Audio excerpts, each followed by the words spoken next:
Hello, everyone, and welcome to. Hello, everyone. Oh God, and I forgot to turn hello, off my everyone. audio. Oh God, I and forgot to welcome turn. There's you. There we go. My audio is good. Hey guys, Mr. Scissors here, and I'm going to be joined with Knack Jack. Say hi, Knack Jack. Hello. and Mint. Hey. And we're going to be casting the game where Haute and NPHS fight for, I think this is the first set of games of this season 7. It might be the first games, yeah. It's either the first or very close to it. Man, I think it started on Wednesday, so it must be. yeah, I'm hyped because start of the season, this is when people get to be risky and make those big plays that I love. I'm a big fan of blood and gore, so gimme. I'm excited to see these two teams match up. There's some interesting picks that they could be picked up here, and I know some of these players, so I'm excited to see how they do in these games. Yeah. Actually, I'll just. Are the spectators ready? I'm just gonna tell them you guys are ready. I hope so. I'm ready. Yeah, we're ready. We're ready. I just told them you were, so. No. We're ready. Mints, you gotta we've been rub ready. salt We were in the. born ready. Mints, you gotta rub salt in the wound, with the chimps in the chat there. Yes. Chip. Yo. Oh. Can someone comment on my wins? Oh, Matsky doesn't mess around. True. Wait, he has a win streak in ranked? Nobody has one of those. What is he, plat 4? Oh, okay, never mind. Go on. Well, I'm. All right, let's see here. Yeah. I've updated his match history, and he has lost his last game. So I don't know what this guy's talking about. It never happens. Make me feel the good, please. True. Yeah, he only won 8 in a row. I can't believe he couldn't pull out the whole 10. That was pretty nasty. Yeah, imagine not being able to win 10 ranked games in a row. Yeah, kind of nasty. Pretty low on an Immortal Matsky now, to be honest. Yeah, I'm Not kind of quite as favoring the impressed, other team now. Yeah, I think it's pretty free now for NPHS Esports. Pretty free win there. If it were 10 in a row, it'd be over. I think I need a third monitor, boys. You don't have a third monitor? Pfft. Get Richard, dude. Come on. No, I'm a freaking peasant. Oh. Thank you. Are they all for me? Oh my god. Okay. What have you got going on over there? We got ready checks I coming have, in the chat finally. Eggies. Get my egg game on. Ooh, Nice. nice. I'm gonna get my brewskis on 1 sec. Okay, the banning is about to start.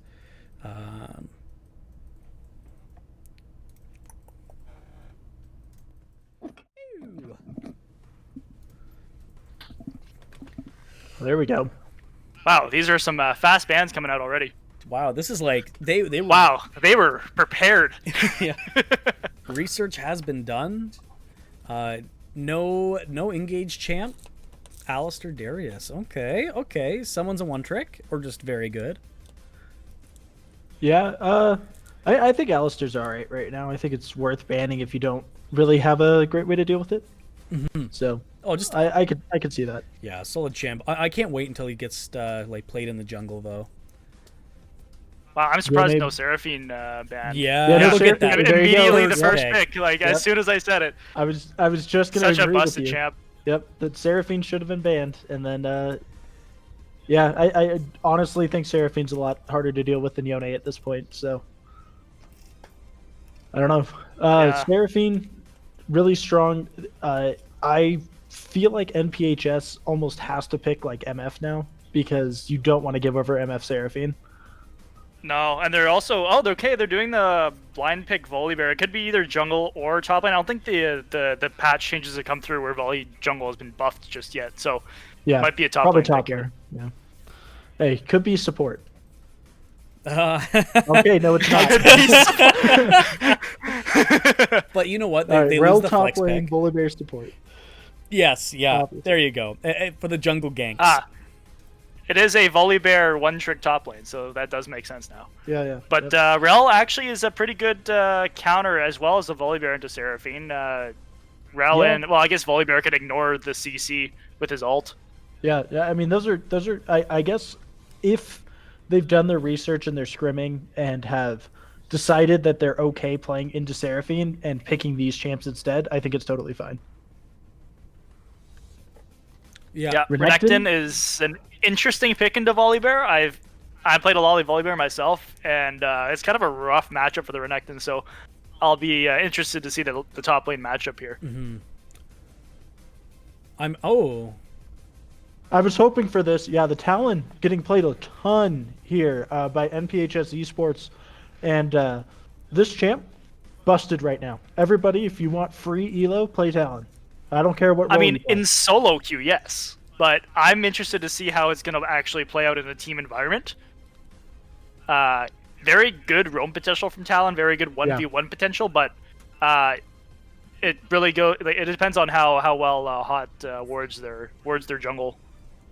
Yeah, that's true. I mean, obviously it's harder to pull off a Talon in competitive play, but I think that Talon, if he gets that lead, it's just so hard to deal with that he can just take over the game by himself, regardless of whether he's, playing in a competitive environment or not. Another really nice thing that I'm kind of interested with here is that, no junglers have been banned. Olaf is now being hovered, but that means there's tons of, fiddlesticks on the table. True. Oh, Samira almost made it through. Samira hasn't been played a lot recently in the last few patches. She did get nerfed pretty hard with her E nerf, so that she's a lot less safe. But maybe that's kind of a takeaway from their ADC. Maybe they play a lot of it. Yeah. Well, I'm fairly certain that. Yeah. So he does play some Seraphine, or not Seraphine. My bad. Samira, but I don't know. I don't think it's worth a ban, to be honest. Yeah. The nerfs hit her a little bit too hard, and I don't think that she is the champ I would end up banning. Vel'Koz, I'm telling you, these guys were listening to your Sunday cast. Hey, they could. Talon Vel'Koz. Insane. Yep, I'm telling you. Yeah, and it's great. This is the kind of matchups I was hoping when I was talking on my show on Sunday that we'd see. So I'm really happy to see teams not just handshaking the same old mid laners over and over, because I think there's so many unique picks out there that can actually take over a game.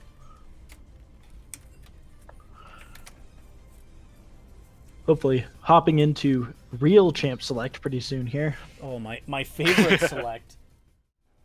The nice and quick regular old champ select. Oh my god. Hitting him with the GLHF. I think already hitting, falling in love with my favorite team. You're too nice, dude. Anyone that hits you with the GLHF in pre-game chat, you're gonna have a good time. Even if you beat them, you're gonna be like, oh man, I kind of wish I didn't win almost. Now that's not true. No, that's not true at all. That's not true at all. You're like, get wrecked, idiots. About. But I would feel even better beating them. Wow, he's out with you. Yeah, true. Trey take pride in crushing their optimism. And stripping their happiness away from them. What is wrong with you guys? We've played this game for too long. I play League of Legends. Yeah. Yes. I think I've been playing longer than both of y'all. When did you start playing? Olaf's release. So in beta? No, actually, he was a bit after beta. After the game was. Oh yeah, he's not original. Yeah, you're right. Yeah, he's not OG. I was at the very end of season 1, so you're a little bit before me, I think. True. I was at the end of season 4. I'm a newbie. I was before season 1 was the thing. Actually, this is the tragic thing. So we oldies, back when we had the level cap and we were no lifing, we were 18, 19, right? So we had all the free time to just friggin' like, gaming hard. But now with the level cap broken, you see people that are like level 500. I'm like, man, what level would I be if they didn't cap it? Oh yeah, if the cap weren't there from the get-go. Yeah, From the get-go, yeah. I don't really want to know. I'd be very depressed knowing what level I'd be. I took season 8 off, so I'm only level 216. Like, even though I played more than both of you guys this season. Yeah, true. Ugh. So actually, I'm just gonna go back to the pro draft for a second here, Sure. and I'm gonna want some opinions on what we got with the teams here. Now, I think Haute is gonna be looking for that early game destruction with like Pantheon, Renekton, Caitlyn, Vel'Koz, because that scaling is not very, very strong. Even though you got Renekton, I'm not a big Scalies guy myself. Right. Yeah. Like. Yeah. Go ahead. I don't think the only way that Haute wins this game is if they get a 5-man Seraphine ult into a Vel'Koz ult that does not get interrupted. Otherwise, they just play out lose. Like Volibear, Rel, Rammus, those are really hard champs to kill. Yeah. And the only way they can do that with the champs that they have is a full channel Vel'Koz ult. I have a counter argument. Okay. I think Haute wins this game almost automatically because NPHS Esports does almost no damage if the Talon's behind. If the Talon's behind, they don't. Right. You are correct in that sense. And also, Like, they are full AD pretty much. They don't have a lot of yeah. magic damage at all. That's what I'm saying. Unless right? Volley goes the patented Conquer Oh, AP yes. attack speed build with AP Nashers building, and Zonias. I'm fairly It's actually certain they're sick. just relying on their tank line for magic damage because Rel does a lot of magic damage and Rammus does some. So does Rammus, yeah. Yeah, so that's what they're And relying on. again, so- Haute isn't very tanky inherently either. The only person that actually is tanky at all is Renekton, and that's just because of Yeah. So because of the items. the way I see it, critical point in this game obviously is that the mid lane matchup is going to matter a lot. If the Talon gets ahead, NPHS could easily take over the game. But if the Talon doesn't get ahead, and I mean like actually not getting kills early on into the game, and the Vel'Koz is farming, then I favor Haute's comp a lot more because they have enough engage to make it work. Sorry, Vel'Koz has true damage, which shreds through those tanks and a lot faster than I think you think he does. And also they have Caitlyn, who like we're forgetting is maybe one of the best scaling ADCs in the game, outside of like Jinx, Vayne, Twitch maybe. So like I think that they have enough late game. Their early game tools are there to kind of support them and get them through those early stages of the game with the Pantheon Renekton. But then the Caitlyn Vel'Koz take over for damage late game, and they still have the stun bots of Pantheon and Renekton to set up kills onto Talon or, Ezreal or whoever they can get on, and the sustain from Seraphine, so that the tanks, when they're the last ones alive, can't kill them. As long as Karnak knows that Talon at level 2 earns over 50% of the kills, it all kills at level 2, something, then he'll be fine. I think. Yeah. Something about Talon being a good level 2 champion. When they changed his kit to where instead of having to use 3 abilities to kill people, you had to use 2. Oh yeah, we hit him. We hit him with those them old memes. I'm gonna BRB for a second, just the line. All right. Again, you were saying it's a lot depends on the Vel'Koz here, and you're correct. It does. It's just I think they have a lot of ways that they can interrupt this Vel'Koz if they can get to him. It all depends on Vel'Koz's positioning. If Vel'Koz positions well, Haute wins the fight. If he doesn't, MPS just face rolls him, I think. Well, dude, and it's also on like the front line and the Seraphine in this comp to make sure that the Vel'Koz is safe as much as possible. Like obviously Volibear ult is going to be tricky, but if they can find ways to get make the Volibear have to ult defensively or something before the fights, I think that that's like the way that they win. You try to get the Volibear to ult or just not be there straight up. And from then, it's mostly about keeping the Rammus and Talon off of the Vel'Koz while he's ulting, and the longer he can ult, the better. Yeah, but how? Because I guess they have the Pantheon, they have the Renekton for insta CC, but yeah, it's Seraphine ult. What else? Caitlyn Yeah, Craft. Like they have, it's not great, right? Like it could it's be not better. ideal Yeah, for Peel. but No. it works, and if it's a high skill cap comp, in my opinion, like late game, because mistakes cannot really happen on Caitlyn and Vel'Koz late game and expect to win. But Exactly. In a I perfect feel like world, it's if this was if it's- LCS, no, not even LCS. If this No, was no, no, LCK, no, no. I think Haute wins. Yeah, but well, I mean, if it's like if you think of it as like 5 scripting bots versus 5 scripting bots, I think that the blue side draft is better. then But- Haute, I think Haute has the edge there. Yes. Yeah, but if they're real people, I think the red side comp has a little bit more ease of execution, and I think that most of it comes down to will that talent get ahead? Because I don't think Ezreal's If the talent can particularly- one-shot the Vel'Koz or the Caitlyn in Yep. these fights, then it's over.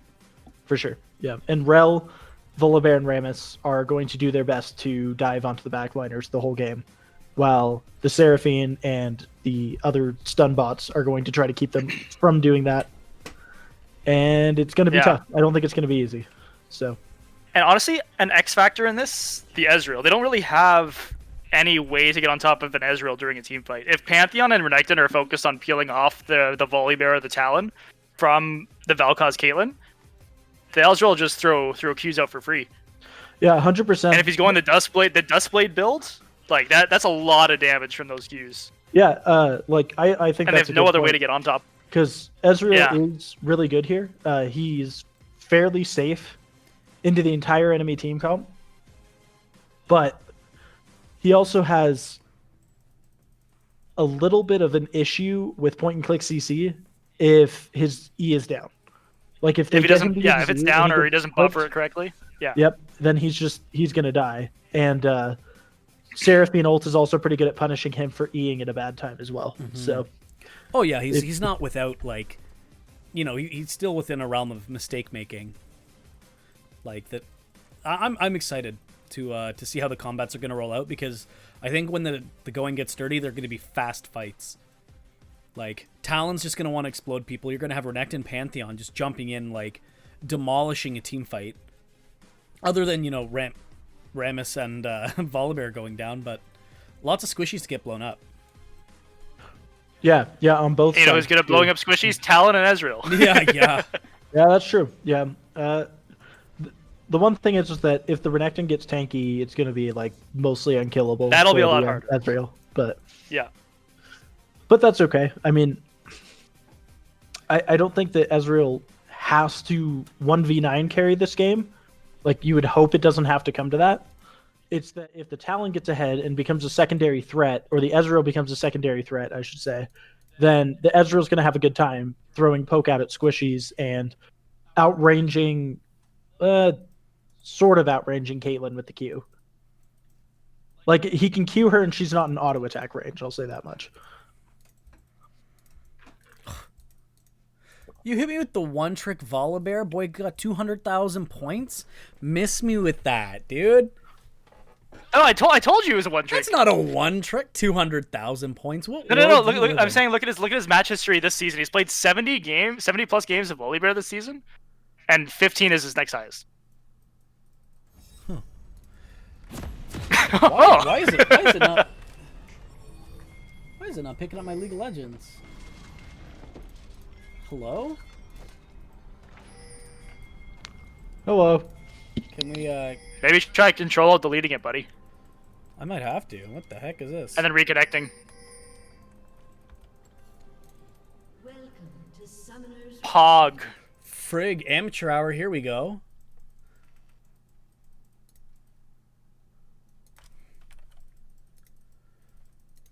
Let's reconnect to that. Oh my god, don't tell me. Might be on borderless or something too. We're about to get started. Yeah, we'll be in We'll the see action it eventually. any second now. Yeah, because this should actually at least be showing up. Let's just do. Oh, Metashift's in the chat here. Assistance is being provided. Just gonna zoom her back right to the beginning. Hauser. Yeah, 1 second. I don't know what's going on here. They're saying it's in sources, window captures, click properties, change capture method, and then you should be able to find the client through that. Properties. Yeah, it says it is. I think I just have to change it. Maybe it's like not borderless or something. Yeah, you could try. Yeah, full screen. Let's go to. You could always just add a scene of a game capture in the background as well, and that might work. Yeah. Actually, I got it. I just made it borderless. We do that. Bing. There we go. No, I meant where he has it. Start the bing bing. What? Oh.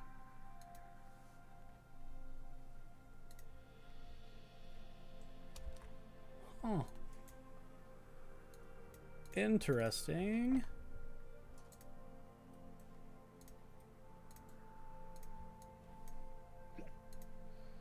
Why are you not picking up? Sorry, guys. 1 second. If I share my screen to you, I can share my screen to you, and you maybe can capture that. Oh, that sounds would like be a lot more awful. work. Yeah. Yeah. Windowed. Because we might have to do it really. Why are you not picking up?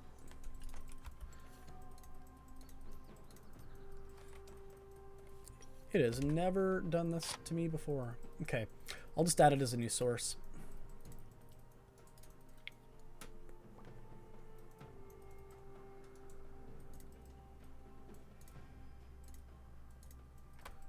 It's not finding it. What's happening here?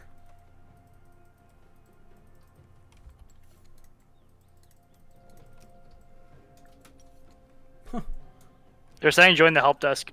Okay, 1 sec. I'll be there in just a second. BRB boys. Hey, Rusty. Hey, buddy. They actually did this to me recently. OBS updated. Oh, yeah. So Classic. basically, you need to go to the sources, go to basically any of the in-game sources, right-click them, go to properties. Yep. Capture method. Oh, yeah. And Metashift works on Windows 7 and up, the bit. Mine works on Windows graphics capture. So Gotcha. one or the other. It only gives me the ability to use one. Will I have to restart it too? Shouldn't. Should just work right out of the gate. It is giving me the hard time. No. Window capture. Let's see if I can't just add it myself. Or you might just have to use screen capture. Yeah, I might have to.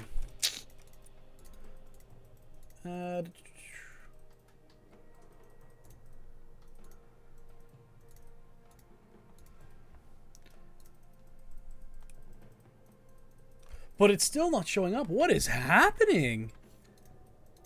What if I do borderless? Will you... Frig, that works. Okay.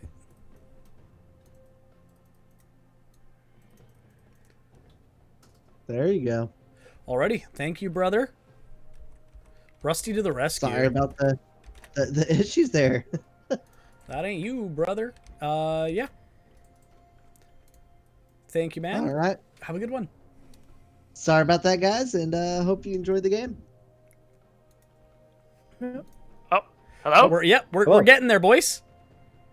Is it fixed? It is. Saved? Saved.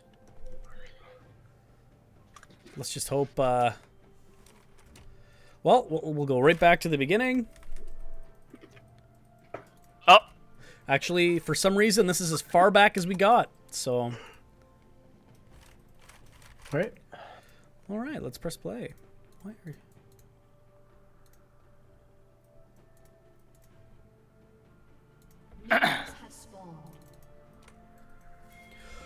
Alrighty, game one here. Haute versus High School, or Newbury Park. I have no idea where that is. So, You can pretend. Newbury Park High School? Wait, they're facing some high schoolers? and by that I mean, never mind. I went there. Yeah. There you go. Go Panthers! Woo! Are they Panthers? I'm assuming that's a Okay. panther. That looks like a panther. Yeah, that's Okay. dope. Okay.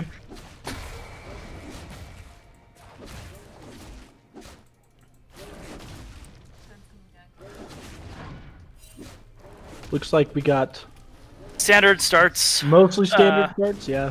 I guess top side's a little different. I guess I guess it looks like The they leaf. want to focus bot side on the red side here. Yeah, yeah.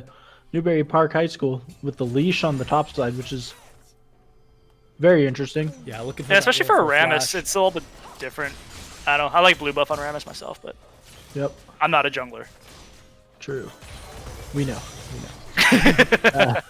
These early game bot lanes here, I'm expecting very little action from an Ezreal Rel and a Caitlyn Seraphine early game. Yeah, already got an kind of early gank. counterintuitive. Volibear playing a little safe, but ward goes down. Volibear's applying a lot of pressure here. He needs to definitely ward this bush. Oh, he sees him. Okay. Well, he doesn't see him yet. Oh, now he sees him. Okay, well, I mean, there's a giant mini wave on the Renekton, so there's no way he walks up. He was still level 1 anyway. Yeah, so we might be no out of sync here, gank brothers. potential. I'm watching the. I'm watching the Twitch stream. Oh god, because my Discord app. Yeah, you need 1 to second, resend that. live stream this. I promise it is never this scuffed. OBS does weird things sometimes. Only with updates. Oh my god. Of course, we have beautiful plays coming down. Immortal Suki with the first blood. Oh, Give me a second. I'll actually stream it for you guys. I don't know. There we go. That was Now- an now you can interesting. watch. There we go. That was an interesting choice by the Volibear to push up there because he knew the Pantheon was topside. So why is he pushing up that far? Yeah, well, he saw him a long time ago on that ward, and just he should have been able to deduct based on the camp stun that he was still needed to clear the blue side jungle, right? So he should have Yeah. expected him to come back around for a gank if he continued to overextend. Probably needed to cede ground to the Pantheon, even though he can currently outtrade him. I think it would still be worth it to play safe and, not give over a kill. Obviously, would have been ideal. Especially but- to a team that wants to excel in the early game here. Not to Right, mention, exactly. he's going around looking for another fight. Suki just creeping in those top bushes. Yeah, Volibear doesn't have wave- flash. He doesn't, and this wave is pretty stacked here, guys. Like this could be a dive, I think, pretty easily. Oh, Looks like it's not going to happen. Goes in for a trade. Yep. The CC combination there. Oh my god! The Yeah, second like, kill. well, and you had to expect this whole game as the top lane here. You got Pantheon Renekton on the other side of the rift here for you. Like you should expect that these guys are going to want to gank top lane a bunch because they both have point and click CCs that they can chain together completely for free. Yeah, so going for a trade in that giant minion wave was a choice and a half by the Volibear there. Yeah, Yeah, I get the and blood. critically loses that big minion wave and doesn't have teleport to come back and retrieve it. He's going to be so No. far behind the Renekton now. XP. Yep. This is where in your solo queue games, the top laner has AFK'd. Yeah, I feel called out. it's a that's a no ganks GG. Oh, Yeah. meanwhile, Triple mid diff. lane, NPHS. Yeah. The Vel'Koz is. Gets cucked by the minions, but the taunt will pull him in. No, that's not going to Oh. do anything. There's way too many minions Yeah, there. can't Yeah. follow up. Talon's really far behind in farm too. Well, it's the ranged into melee matchup in the early game. Talon just never has control of the wave. Meanwhile, We've got a Suki, fight in the bot lane. Yeah, going in on Rel. Rel jumps in, Good gets a peel. stun, but Good peel. counter gank coming down too. Ram is coming no, in, no, Guardian this one. proc, beautiful. But lots of trading left and right, but no one's gonna find a Oh, kill. you know what? That's a good counter gank just to secure everybody's lives there. And that what a was clutch very Guardian. scary. Yeah, super clutch Guardian. And the Rel flash was... honestly, if I were that Rel, I would have died there. Yeah. 100%. Like that flash was very, very lucky that it canceled the auto attack of the Caitlyn. And very, very calculated. yeah, we'll call it calculated. It was. I just want to say, It's too, tough. by the way, look at this level advantage on the Volibear. Yeah, interesting.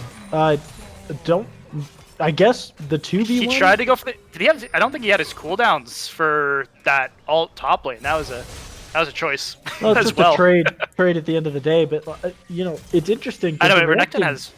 Renekton should be up on XP by quite a bit, even with the jungler ganking his lane twice and splitting some XP. But like that wave denied to the Volibear should have been really critical. But I guess just it wasn't. They're basically going to be the same level. Volibear slightly ahead on levels, which is very interesting. And he's keeping up in CS better than you'd expect. Yeah, actually, 4 CS down? Very good. Yeah, I mean that's a lot better than you could expect after going 0-2 to 2 straight ganks from a Pantheon. Oh! There's an Oh alt from my. the Vel'Koz. Good alt to get him out of lane. Get even more of an EXP. Burned his advantage flash here. as well. Echo Yeah. now, Yeah. no flash. Oh. Yeah, it's close, and I mean this Vel'Koz is so far ahead now. Like, remember what I was saying earlier? Chungus stealing it with the smite. Sorry, that was beautiful. That was. He got well- his own well red buff. done. He did it. He got the red buff. It's good. He's keeping up with the Pantheon, and obviously getting counter jungle doesn't feel good. Panth really far down on CS, but has gotten the kills. He's just to been make up for it. perma-ganking. I think Yep, Fast well, I mean, and it's Ghost are Pantheon. looking for this level 6 here so they can go in. And if Yeah, they get that 100%. advantage, Seraphine is going to be in a bit of trouble. Oh, there it is, one. Ezreal level 6 isn't super great though. Mm-hmm. They need the Seraphine and the Rel level 6s before fights can actually start Oh, yeah. happening down here, I think.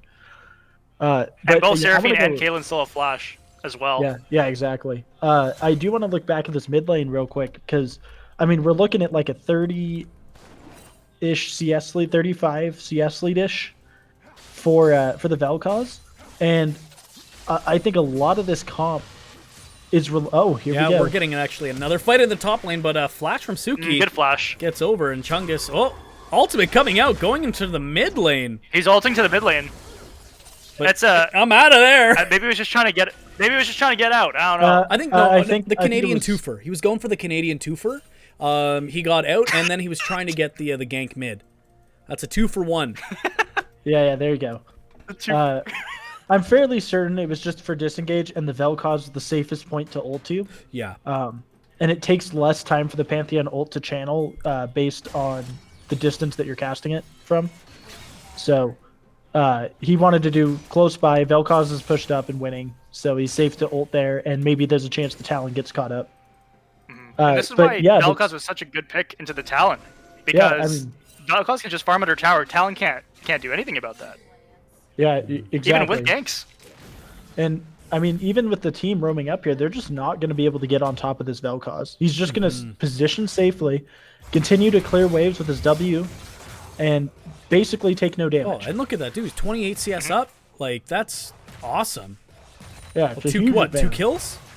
And yeah, the thing is that Talon's level 8 now, but we haven't seen him roam once. He's just been sitting in the mid lane. This is not what you pick Talon for. You pick Talon for 2v2s and 3v2s because he can easily rotate to them. You pick him for ganking lanes, but he's just sitting in the mid lane not doing anything. I'm surprised. Yep. If you want to play Talon, you have to use your advantage of your mobility around the map. you're passive, And man. I don't Use think he's every playing skill. it very well. Oh, there it is. Like, he's Another just sitting getting ultimate. poked out. Man, And- he's just and- dead. No, No, he's out. He's out. Barely. But again, really good ultimate to get the Talon back out of lane, and he can get more of a farm and EXP advantage again. Echo looking for it, but he's just getting poked down. Like, and that's another problem too. If you're playing like ranged into melee, you have to commit. Yeah, and so far, Pantheon has just been getting work done around the map, even with the ganks that weren't quote-unquote successful, as in, earning them a kill. He's still applying pressure, and he hasn't once needed to actually gank for the Vel'Koz. He's just letting the Vel'Koz win 1v1 on his own, and he's getting to pressure the top side of the map and the bottom side of the map to ensure that the Caitlyn and the Renekton continue to stay afloat, because now that Renekton's got a pretty handy CS lead up here. And the Caitlyn is actually behind on CS a little bit, but scales, I'd argue, better than Ezreal. If he goes Duskblade, for sure she scales better. Team comp wise, yes, she does. Yeah. She'll do a lot more work in these team fights than the Ezreal. Okay, good. This is the roaming Talon play that we want to see. But now that the turret's down, finally. okay, this is something I hate. Let's go in after the turret has fallen. Don't do that. Yeah. I see it all the time. Like, and it always happens actually with like inhibitor turrets, where it's like they wait for inhibitor turret to go down, and then it's like, now we gotta play defense. No, you have a turret. Yeah, go before it falls down, so you can at least get a turret shot or two into someone to help your team out. Yeah, but I mean, just so far, to me, it looks like that Haute's comp is just winning out in the early game like you would hope it would with the Pantheon Renekton, but then unexpectedly, or I guess in isolation expectedly, the Really Vel'Koz winning out in the mid lane. The Yeah. Talon unable to roam anywhere meaningful, and I think some of it is he feels pressured to not lose any waves to the tower, but at this point you're already down 40 CS, right? You might as well just start roaming. Exactly. Trying to make flashes in plays the bot happen lane. bot side. Oh, What happened We got a gank in the there? bot lane. Yeah. Give me a second. Let's go Double back kill. here and see this. Alrighty, so they went for a back, but the Pantheon comes down with the ultimate. Suki Great gonna ult. go in really from good counter behind. engage. Beautiful. Mr. Oh Fast my tried to get God. out, but just falls to the Pantheon. What shield Wow. stab? What is that move even called? Holy, Kill. the kill move. Kill it is And look at this! Pantheon. Right after oh that! my God. This, Kill. this is the blood feud, man! This should Yeah. never happen. Never. No. And he blows the ult. Oh, he just hits him with the W. I'm telling you, they have scuffed whatever that is happening here. Like, Yeah, they tried wow, to go okay, for. there we go. Sorry, I I mean believe their draft was defiant. good, but Yeah, Okay. I mean, it's so Disintegrating Ray It's comes really out, rough. Echo counters with his own ult, but just pops. yeah. I think you mean Talon. He takes the true. No, damage from his the name is first Echo. knock- Oh, his name is Echo. Oh, That's excuse me. honestly, Echo. that happens to me all the time. Triggering. yeah, I Yeah, know, right? that's a tough one. But the Talon just runs it. He ends up taking the true damage proc from the first proc of the W from Vel'Koz and just gets completely popped by that. Just really underestimating the amount of damage that the Vel'Koz does on the Lost Chapter and Fiendish Codex so far. And even after that, And I'm too. surprised because he's been poked out of lane and almost died 3 times Oh. now. Yeah, and to the I have to Vel'Koz. say, I hate this build. This Talon build, I hate it. It's he's this going game? Gore Drinker. No. And I don't even think that in most games Gore Drinker's even Oh, the play anymore. Major It's Winter's in a generic. bad spot here. Gonna get. Yeah, Oh, does not he's get fine. knocked up. He's fine. Yeah, Yeah. Suki was in the jungle, so he was walking up the second that they saw the Rammus. So no harm, no foul there. And he's of course the stun is pretty good into stopping Rammus.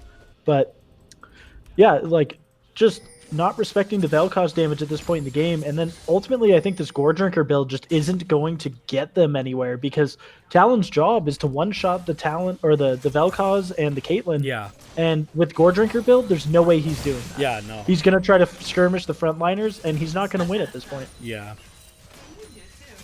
Yeah, he's given up a lot of damage for that build. I don't know why he It chose to makes do sense that. if you're really far ahead and they have mostly melee champs that are frontliners. Oh, we got a teleport coming into the bot lane. Mr. Fast a little extended, but Major Winters doesn't know who to go for. The response teleport too. Volibear's Yeah. gonna be here.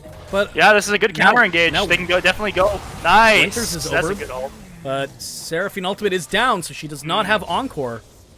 Rel was off her horse. They had no way to re-engage that other than the Volibear there. Yeah, and I mean the ult lands, does a good amount of damage, but they just once again like Rel used her entire kit to try to engage there, and the Caitlyn Seraphine are just way too safe. They sustain up. The Renekton's totally fine, and they just walk out of the fight unscathed. And now they've got the inside track on this dragon that's spawning here in just a few seconds.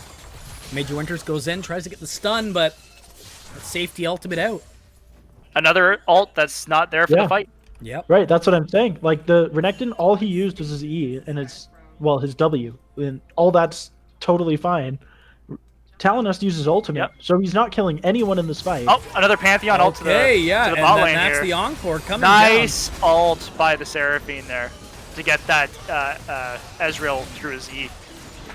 Okay, that's a double kill. That's a Double dragon kill to over. the Pantheon. Yep, the Pantheon is 4-0. He's got an Eclipse, which I think is the right choice in this situation. He's down. ahead. Meanwhile, mid lane, actually, we got a the disintegration ray. Will he find anyone? No. Winters had to flash out, but he shouldn't have. Meanwhile, That's John one. getting a kill. Will we see more? Karnok, it's so far ahead here. He almost just completely obliterates 3 Oh, of them. flash stun A flash. stab. Nice flash. Immortal Suki, we are on track here, gentlemen, for a perfect game from Haute. Oh my goodness, I didn't even notice. Yeah, like they are doing so. Actually, I take that back. They have lost a dragon, but Well, game's over. All right. yeah, Yeah, FF. they're no true perfect game, but they have not died. They have not given over a tower, and they're now even on dragons with an ocean, which is really good for kind of this mid-gamey part of the game because it gives you a little bit of extra sustain for those skirmishes, which can be really critical.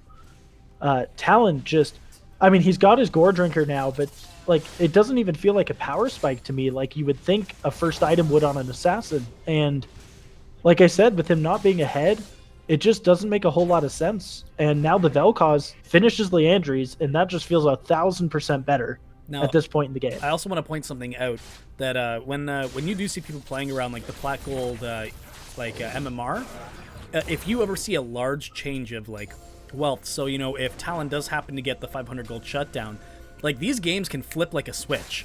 Like if all the gold just for goes sure. on the right people, does not matter. Like this game will not end until 30, 35, 40 minutes sometimes.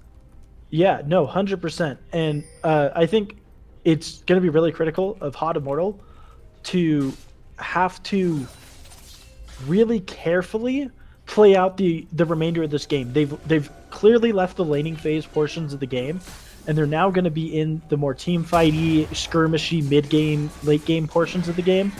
And I think that they need to be a lot more responsible because it's their game to lose at this point. And especially giving over a big shutdown to like the Ezreal or Talon or something like that would be really, really bad for them at this point. Yep, they're securing the second Rift Herald now with all their pressure, which is great. They can break down mid some more, or use it however they wish. Oh yeah, you've got all outers down. It's just snowball into snowball. It looks like they're pinging for the top lane, which I think is fine because it's harder to respond to, and there's no reason to have to go bot lane or anything because there's no dragon up yet. Oh. So we've got some See, time. like, okay, Oh, here's the thing. Echo, beautiful time to engage. You could have went in there, you could have popped everything. Except for Ignite, it's still down, but, you can. But, you just stood there and now you lost some CS. Yeah, I mean, he tries to go for the cheese play. The Vel'Koz is just so scary at this point Yeah. too that if Karnok can just one-shot him if he Like, doesn't. look, Fatty actually Chungus, 100 start your him. Powerball, man. This is the fight. And then you Great got flash. flash, Flash you should have there. got out, but there's the knockup, disintegration ray.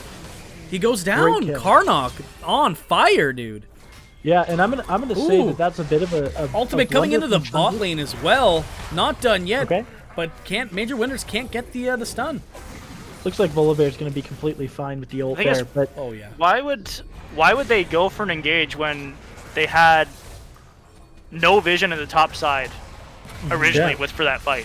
well, and here's Now they here's have a couple of pink wards in there, but they had none for that Hold on. Vel'Koz fight. Rel going for They get punished for the it. Hex Flash over the wall. Ezreal Great ultimate zone comes hit. out. good stopwatch from Suki. He's gonna go Oh. down here. I think that's Yep. a shutdown. 2 shutdowns And- given over now. Yeah, now Rel did get one of them, but Talon getting that other shutdown, the big shutdown too. That's the And man- that's the shift that you need. That would feel really great if he had lethality. Yeah. And he's gonna go for a Ravenous Hydra next, and it's just not gonna feel good. But the thing is, they do get a tower and a lot of damage on that bot lane inhibitor tower as well, and they trade also the mid lane tower. They give up their whole topside jungle for those 2 kills. Yeah, and the Worth shutdowns it, are maybe? nice. Yeah, the shutdowns But they are lose a nice. lot of stuff for that. And obviously the Pantheon shutdown was the biggest, so that's very good that they picked that up. But as the game progresses, it is much more impactful to shut down the Vel'Koz and be able to actually have a meaningful way to kill the Vel'Koz.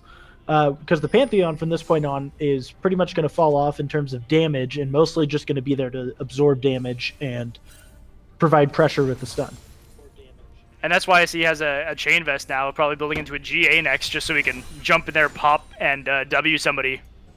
That's an intelligent move, itemization-wise. Because, I mean, you could stack more lethality, but they have a bunch of tanks, so it really doesn't matter, right? So you might as well buy something that helps you survive a little bit, at least. Yep, and provide the CC that's needed for the next fight. Yep, exactly. Well, because your W cooldown is going to be about as long as a GA channel. Yeah, we've got a little fight happening here. Winters might be a little caught out, but he does have outer turret. But just as he tries to get out, the Rel pulls him right back in. Ultimate coming down. Nice volley ult. Good flash as well. Tanky. Nobody's rotating to help him. He gets out, and Drag Prio goes to Haute here. Yeah, well, Because they spent 2 top. They burned the flash of Major Winters here, but that's not enough. Oh, that was very close. Suki, Nice clutch smite there. But Major Winters, though, he gets out. He has to use his flash and his ult, but Immortal Karnok goes for the ultimate, but the Matsky, that ultimate from Kate, stealing the kill away, securing the kill away. Very big difference. There you Well, I mean, yeah, and I don't really understand why Rammus wouldn't just stand in between Ezreal and the Caitlyn and make sure that the headshot wouldn't hit him. Yeah, Because I don't know about that one. He was full health. He's a Rammus. He is unlikely to end up getting caught there or even get committed to if he gets hit by the Caitlyn ult. I don't really see why you wouldn't block that and save your ADC's life. But Yeah. First tower go for NPHS here. Echo versus Get him some Major gold, Winters, which is good. Get the stun down. Talon has no more walls to jump over here, so He's out of mana too. This is not the best fight. It's I mean, doing- Major Winters doesn't have anything either, but it I mean, might- still Talon's might not be even enough. okay. He has his ult. he He's burns fine. the ult on the Talon, I which was- is always good. Yeah, and I was gonna say actually that Talon should be trying to move towards the river side of the map instead of staying on that outside because he can jump over the walls, right? So Yeah. if he gets closer to a wall, he can jump over it. The Renekton can't jump over the wall, especially if it's a big fat one. And Yeah, I don't know why he walked towards. he's staying like as the side far of the away map. from his safety as possible. Has to burn the ultimate, and just lucky that the Renekton E wasn't up quite in time to like stay on top of him there, because that would have been tragic.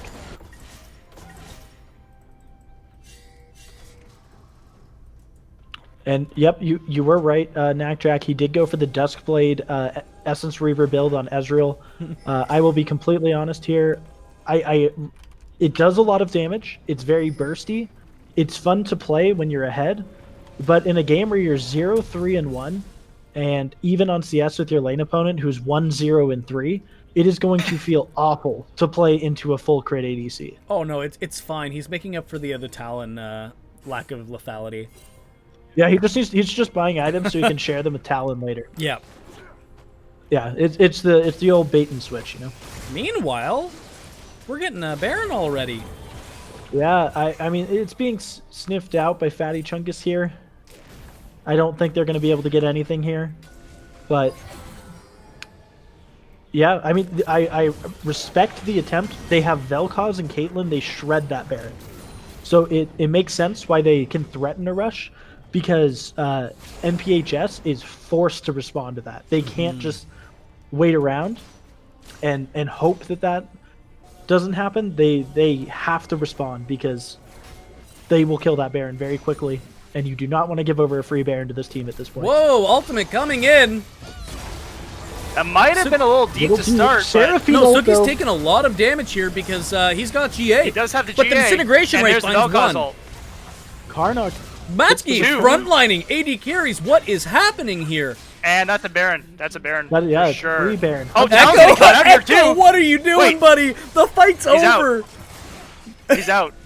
He did Yeah, it. he did the Talon thing where he jumped back over the wall, but my god, I mean, just Why would he- Talon never shows up to the fight in time. and then they lose their ADC and jungler in the fight for free with a great Seraphine ult. I really appreciate that Suki was willing to go for the aggression here, knowing that he had the GA up, and if Hold on, I want to see I want to see the Volibear steal here. No, Ah, you already used come Z. on. He's way walking too away. early. Come Yeah, on. easy takeaway. Suki gets the smite off, but I really appreciate the aggression because he knows he has GA. If he even dies after the GA, they're at least going 1-for-1 off of that, and that could be good enough for a Baron on its own with their comp and how far ahead they are. And it ends up being even better. Suki lives, and the Ezreal ends up going down, and the Rammus goes down into the Vel'Koz ult. It's so tragic. Look at this Greed just saying, 80 carry, can you please at least cue the Gromp? Help a brother out? True. I mean, not that I play jungle or anything. But his precious mana. We might find, yeah, we might find a pick. Looks like they're just going to probably take the Scuttle Crab by force and set up around this last dragon here, spawning in about 10 seconds. Yep, and Talon is top side, nowhere to be found. Looks like they're going to be giving up this third drag, which is a smart call. They can't win the fight. They waste a little bit of Baron buff time. Yeah.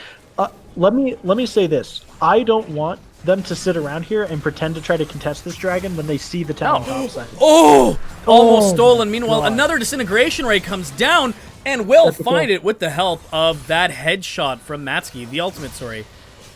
Like, that made no... Why would they Major even Winter stay there? going They in need to flash on pressure- for Cease 2. And the Oh third is my secured by God. Karnak. Holy. They Yeah, knew Karnak. that they were going to lose the dragon. Just push mid, get something out of it. But they Right, just and- stood around and died instead. Yeah, and I would have been totally fine with the Ezreal hanging around in a spot so that he can more accurately time the ult, because that was a very, very close smite for Suki there.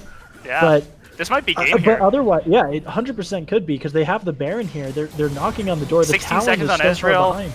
Oh, Yeah, it's, no, this is game. game. Good call, Nightjack. Hold on. Fight's coming out. Whoa. People are falling, The but will they find 3v5? it? Yeah, Purple Panda getting some Nope, kills. nope. It looked good for a second there. A lot of damage was done, but Yeah, I mean, there goes that Vel'Koz. Karnak and Immortal Matsky are both still alive. It's right? not Like, over yet. Fatty Chungus is still going for it. Fast tries to get out, but gets Oh. knocked That was down. a nice flash W from the Renekton there. Yeah, tower's all gone. Looks like it's just the tanks and Volibear has nothing. They don't Yeah, have any this- way to do this. And No, Vel'Koz it's- can it's just game over here. shred Chungus and Panda. Yep.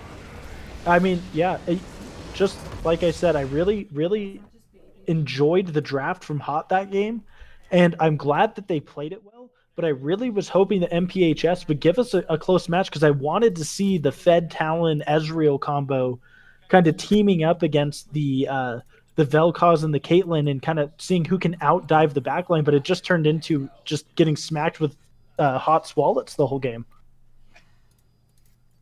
I forgot that it's not my match history, so no point of even going back into it. Darn. Oh well. was nature of my job, but now I'm like extra achy. Yeah, I mean, just a rough game for NPHS. When looking to bounce back here, I think that they need to assess their draft, and I think that maybe they need to figure out if blind picking Talon is really the way they want to go going forward, Yeah. because that ended up not working out for them at all, and kind of gifted over a free Vel'Koz pick to the side of Hot that just absolutely smashed them. Getting up out of bed, I feel like I have to lean, like I don't fold forward when I get up, and it's almost like, I'll be right back. Oh, yeah, bio break. I don't know how to explain it, or even like tossing and turning from one side to another just seems like a chore.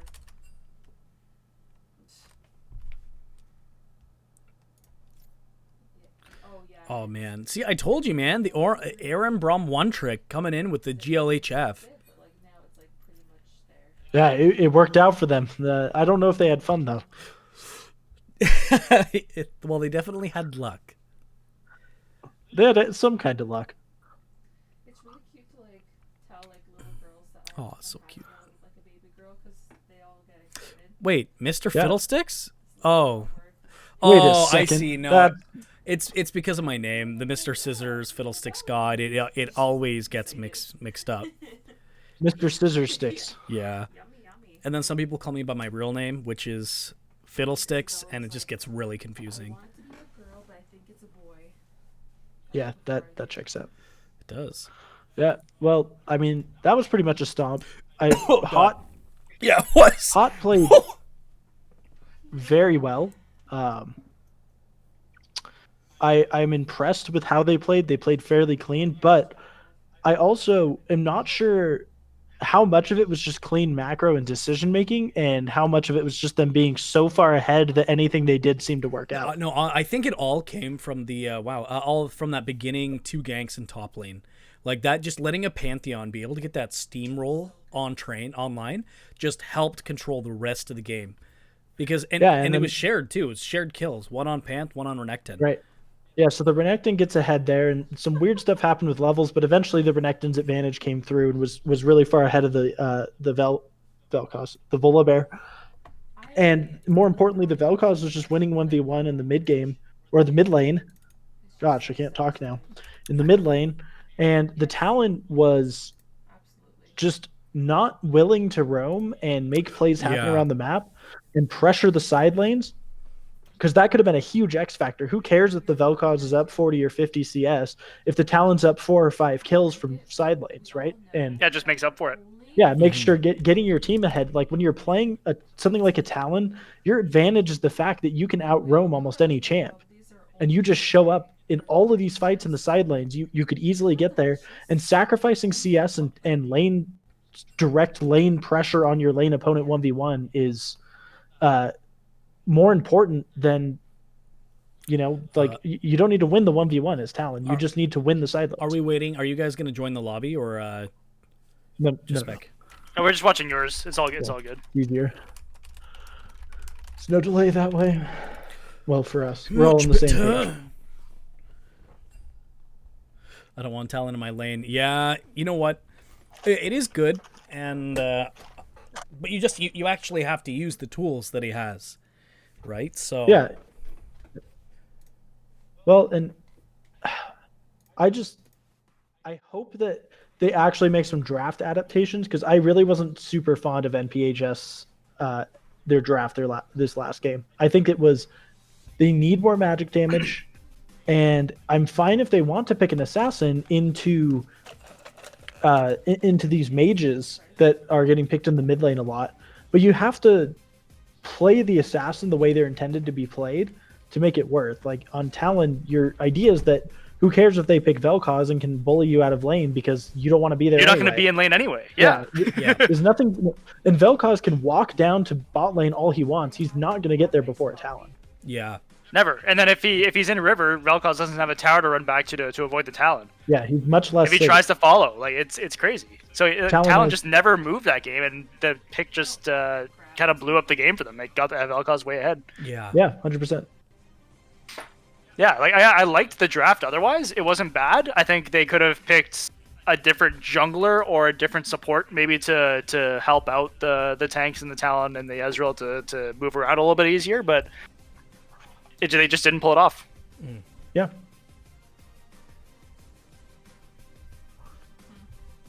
Curious to see if they're going to change up their lineup or still kind of go with assassin mid and then funk around on the sides. I hope they don't. I know. We'll see. It looks like Echo's. This isn't Flame, right? But I think that the way that Echo played, or at least the way he played in that one game, shows me that I think that he will feel more comfortable playing a mage or something that's more laning focused. Yeah, maybe something like Azir, Ori, Ryze. Yeah, Syndra, Ryze. Yeah, any of these like kind of more scaling mages and team fight mages. Yeah. Because if you're just, 50-50ing the lane anyway, it's fine to do that. But then, if any of these guys, which it looked, their picks aligned with what we were talking about on Sunday, so I'm hoping they watched the show. Dude. But if they did watch the show, one of these top laners better be picking Poppy next, because we talked a lot about Poppy and how strong she is into most of the meta champions right now. Mm-hmm. And I think Poppy would be a good adaptation for either team to make to give them an advantage in the top side of the map. Mm-hmm. Also, don't let the Pantheon get 2 successful kills in the top lane or in any lane within the first like 5 minutes of the game this time will probably help a lot as well, because that really hurt them when they couldn't win anywhere because the Pantheon was too strong already. Oh yeah. Yeah, Volibear was way overconfident in his laning phase there, pushing up to the tower, seeing the Pantheon topside and still being pushed up. Didn't make a lot of sense. And I'm actually just looking at Echo's match history and his profile here. He only plays mid lane assassins pretty much. Wow. Yeah, I mean, I see that as well, but I guess my issue here with this is that he needs to pull off the assassin playstyle if he wants Right. to play it in competitive. Does anyone know if NPHS, if this is their first time? Because, there is a bit of stress. Playing in front of, for an actual league is a bit tough in the beginning. So that could just be, for sure. overcoming the jitters, because it's not easy. It sounds not. funny, it sounds simple, but 100% no. And the way to play is completely different. Wards are everywhere. Yeah, it is their first time. That they're fitting into the groove. Let me tell you, together, Chimp Strong, our first time entering, I think we literally won a single game. Not even a set. We just won a single game. No, we won one game. That was it. The entire season. The good old days. It is not easy. And you know Yeah, what? They're finding their place. They're going to get in. And I'm excited to see the what they will become. And you know what? Hopefully even this game too will help will show us what they're more capable of. Because you know Exactly. what? Picking assassins are great, especially in something like this where, you're not known, you're going to pop out, you're just going to jump into someone that might not be anticipating it because they've been in the league. But yeah, I'm excited to see what can come out of this. Yeah, and I mean, for Echo, I don't doubt, based on just statistically what I'm seeing from his profile, that I think that this guy knows what he's doing on assassins. I don't think that he doesn't know. I should have, you don't think that. I think the first thing he probably said after that game was, "Damn, I should have roamed more." Mhm. Right, but now that they're in a game 2 situation, now he's gonna, maybe he is kind of a one-dimensional assassin player in a way, but it's not necessarily a bad thing.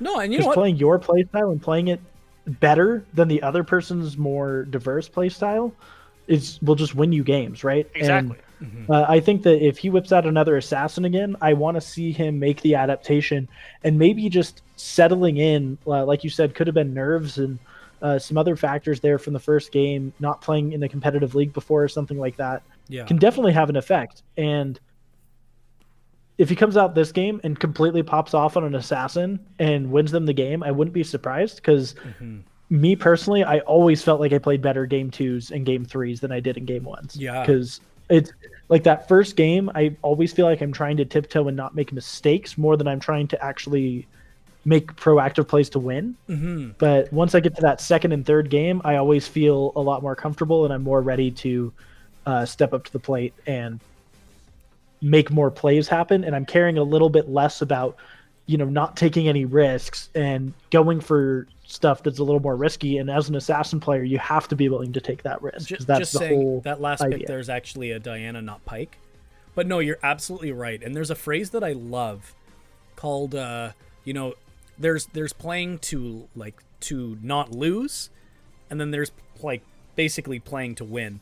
But it's you're on your last stand. Sometimes you just have to make really risky plays so that you can win, rather than just literally if I do this, then I might lose if I continue playing like this, or I can try this and then maybe succeed.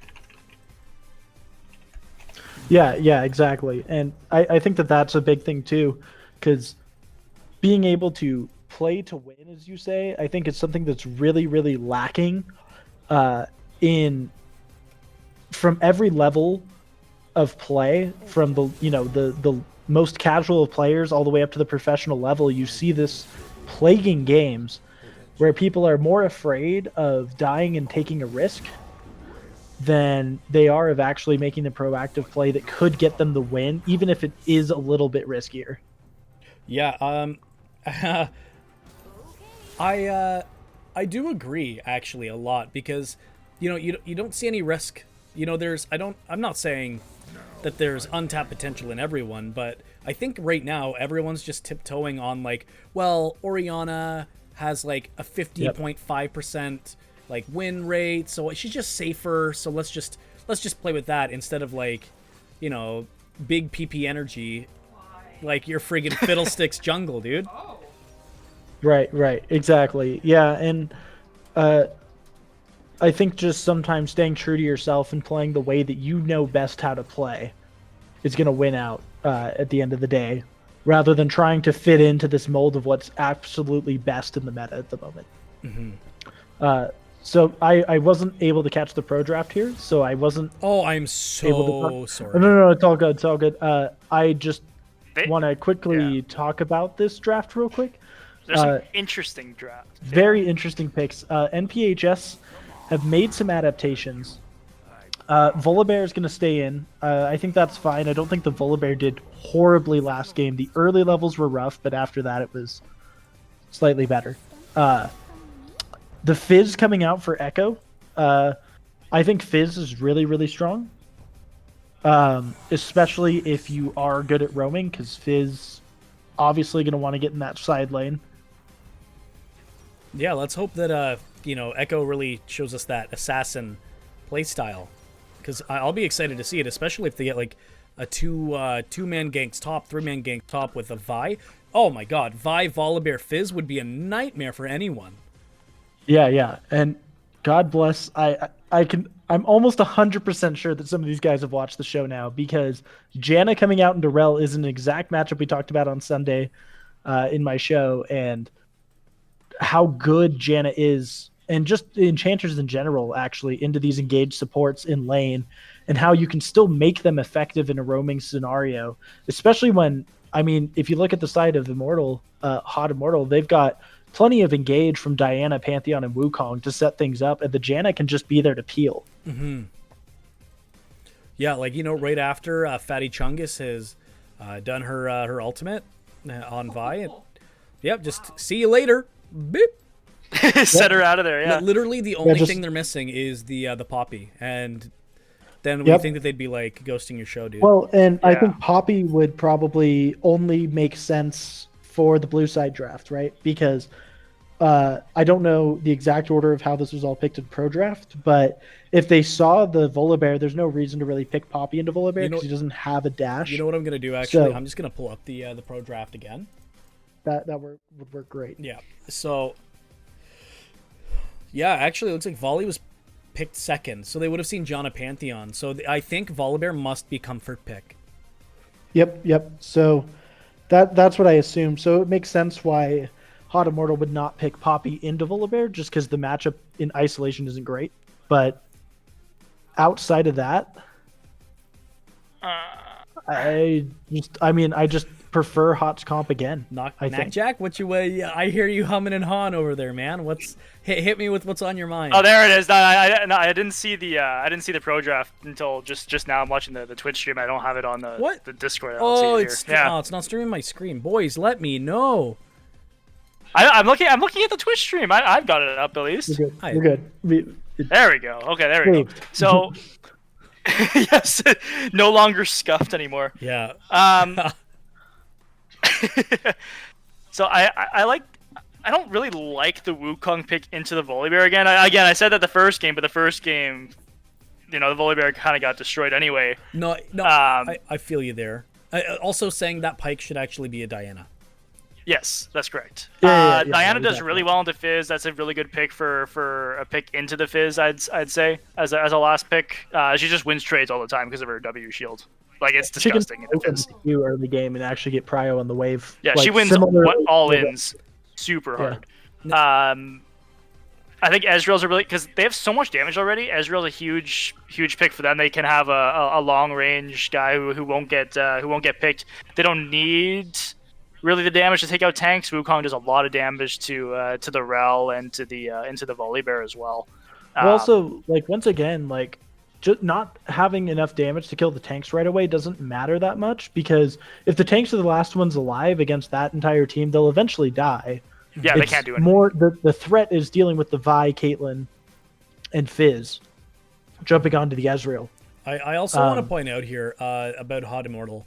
Having played Fiddlesticks more than my life really should have put into that time, there's a big non-bow between Janna and Wukong that's going to have to really get communicated, because nothing's worse than Wukong ulting and then Janna just saying, bye, and then all your kills are gone. So you gotta be careful with that. Well, it's okay because then Diana can bring him right back in. I really like that wombo with Diana Wukong. It's kind of nuts. But yes, the Janna can send them all out and disengage their own fight for them if they're not careful. Yeah, and the Janna can have anti-synergy here, but I think more than anything, it's such an incredibly safe bot lane. I don't know how Rell and Caitlyn will ever get on top of them. Nope. And it's just they shouldn't get any advantages through the bot lane. Even in gank scenarios, I don't even think a Vi is going to be enough to get on top of that Ezreal Janna combo. And again, one good Janna tornado can just send any of their engages away. Yeah, like the Vi obviously can go unstoppable during the ult to help her get through that, but like a well-timed Janna Q or ult after that is just, that's it. Like Ezreal ease away, he's fine. And I don't know, it feels like the bot lane is too safe, it can't be punished, which means the Fizz is going to have a really hard time roaming and making anything happen down there. And so really the volatile matchup comes down to top lane, and I kind of agree that I think Wukong's just okay here. I don't think it's as good as maybe some other picks could have been. I'm kind of blanking on what I was thinking of. I think a little bit more frontline could have been better on the hot side here. But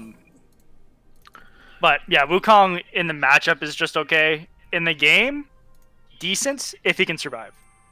Oh, right. Wouldn't Malphite just be totally fine here? Malphite also hard loses, but if he can stay ahead, it's decent. yeah, exactly. Like if he can still get farm in the matchup, then it's completely fine. Yeah, I think if more so like Malphite, if he survives the laning phase, the engage from Malphite Diana is so strong, and that being followed and they don't up have to worry about their tankiness. And plenty tanky. Like they have plenty, like that Diana's going to basically one shot the entire team. Ezreal can ult to KS, all that fun stuff.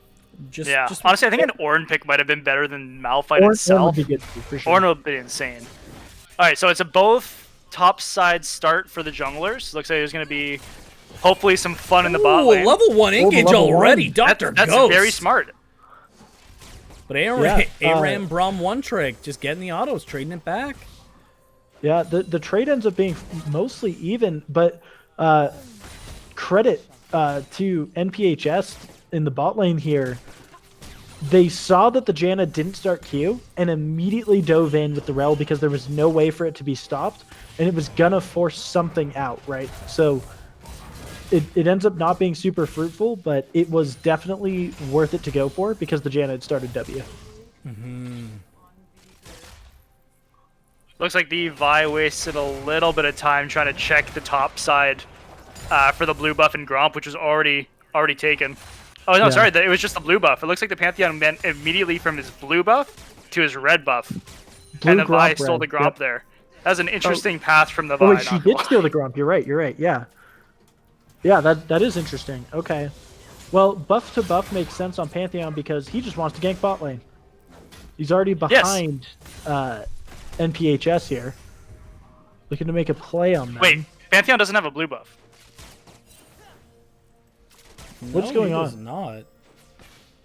Wait, where'd the blue buff go? Did Vi steal? Yeah, she did. Okay. Oh, wait, hold on. Did they start? Oh, wait, did we miss it and they started each other's top side jungles? Oh, maybe. I think they did. Wait, no, hold on. No, I'm an idiot. Vi's blue side. No, that was right. So Vi. Oh, the flash from Echo. No, I'm being stupid here. You know what I always say? Sorry, so the Pantheon went red to red. He went to his red to her red. That's what happened. Look at this Echo getting the solo kill on Karnok. Oh, There we go. really well Yeah. played. Wow. Yeah, there you go. See, I had faith in this guy. I knew Echo was going to feel a lot better this game. Even after having a bad performance, sometimes that's almost more settling for the second game because who cares if you just go all in for stuff? If you just end the game, another time, it's like, well, I already had one bad game. Might as well have two, right? And, Yeah, true. Are you Just- everyone in just my go solo for it. queue? Maybe. But, yeah, I mean, just actually going for a play, gets a solo kill early levels as Fizz against Diana, and most of the time you don't even see Fizz starting to pick up kills until level 6 when they have the ultimate anyway. Scary thing really too, by the critical. way. The Fizz is almost 20 CS down. But Yeah, that solo yeah. kill, Well, I mean, he got the solo kill first blood, and he did give up a lot of farm for it, but worth. I think it's fine for his confidence because he Yeah. saw the melee versus melee matchup and he's like, "Oh, so you want to play my game?" yeah. And he went Yeah. and killed the Diana for first blood. That must give him a lot of confidence to try to fight a little bit more. Interesting first buy too for the Fizz, by the way. Yeah, the Lucidity boots. Lucidity boots. He already got the solo kill. I'm surprised he didn't buy like a Sheen or a Hex Tech. Yeah. Is the belt alternator? thing there. Alternator, yeah. I am going to defend the cooldown boots, actually. Okay. You mean the Ionian get boots of Lucidity? Yeah, you'll get 10 haste, which is 10 CDR at that point, which is pretty significant because Fizz, his entire plan is to just lower the cooldown of his E as much as possible so that he can just like E in and E out, basically, is the entire idea. And Ooh. He was listening Look at because him. look at that, he was roaming. This is Echo. This is Echo. He's waking up, man. yeah, well, and it's exciting to see, and I think that the CDR boots make sense because he's already ahead, right? So like buying, I'm not even sure how much money he had. I'm assuming he had enough for an alternator, but like if you can't even afford like a really good component off of it, I think the Lucidity boots might just be better because you get the flat haste, and you don't need to really build stats because the Diana's not going to get any stats really. So I don't think I think that it's still an okay decision to go for boots here first, and then it'll also help you roam because you're a little bit faster. Yeah. True. It's no Moby boots, but I mean you're still pretty quick, right? So- Yeah. And that's I'm also kind of surprised he could have also bought an Oracles to try to clear some vision in the bot side river as he walks down to go for roams. I think that might have been an okay buy, but getting wards is always a good thing to do. Oh, we Yeah, got a it's fight tough. in the top lane. This is a Another overextension by the Volley Bear, and he might get punished. Yep, looks like he's Oh, getting punished dead, for it. 100%. Yeah, He's playing way too confident. I will He's say playing though, his main champion. Yeah. I mean, the Volibear, I think he knows how to fight really well with Volibear. Like I can tell that he's winning most of his trades, and yeah. he's not gonna die 1v1 to this Wukong, but he's just not Yo. respecting the jungler and just I mean, falling even so, behind he's behind again. in farm. He's behind in farm even before the gank. Yeah, at least like at Which I'm least 6 surprised of at. that was all from after death. But yeah, like he's definitely falling behind. Dying to a gank is never good, and I just think that some of the like map awareness just isn't quite there. And there's the Janna for you. Yeah, like, Yep. it's- great Janna Q. God, it's just impossible to get on this bot lane. And this is what I was talking about in the show last Sunday, was just that even if the enchanters don't provide the same level of engage as like a Rel does in a team fight, just look how easy it is for the Janna to make sure that they can never engage, and then you play a kitey comp like this, and Ezreal can just poke forever. Exactly. They don't need to worry about engage. They have a Pantheon Wukong Diana. Exactly. Yeah. They have plenty of engage. And I mean, so far, I think that NPHS looks way better this game. Like this is definitely not a blowout Yep. so far. Gold is even in their favor slightly at this point. Oh, Mortal Very Karnak slightly. looking for the fight, but that's something else that I don't like. I didn't even see one counter auto attack, but Echo's just focusing on the CS, I guess. Yeah, I mean, he's especially big, in the wave though. like I don't know. yeah, There's a huge minion wave. He could have done a little bit more trading there, sure. But Diana's shield is kind of broken. No. Yeah, and I think he knew that Pantheon was likely there. See, which look at this he was Ghost in nearby. a perfect spot to catch Suki out here. Yeah. Yeah, this But is it's only the top laner and the support. Yeah, but level 7, level 5, this is a lot of damage. Diana's not CC. moving. Wukong's not moving. Says Yeah. get They're wrecked. just giving him. Huh. They're just letting him die. Interesting. Yeah. The Wukong did get shoved in first, so I understand why he didn't move immediately. Diana, though, had prio. I think that was a 2v2. This wasn't even in lane. Yeah, Yeah. I think that was a 2v2 they might have been able to win with the Diana there, because she is level 8. Like, she could easily... Yeah, she had clean her up at least ult, one she had kill from flash. that.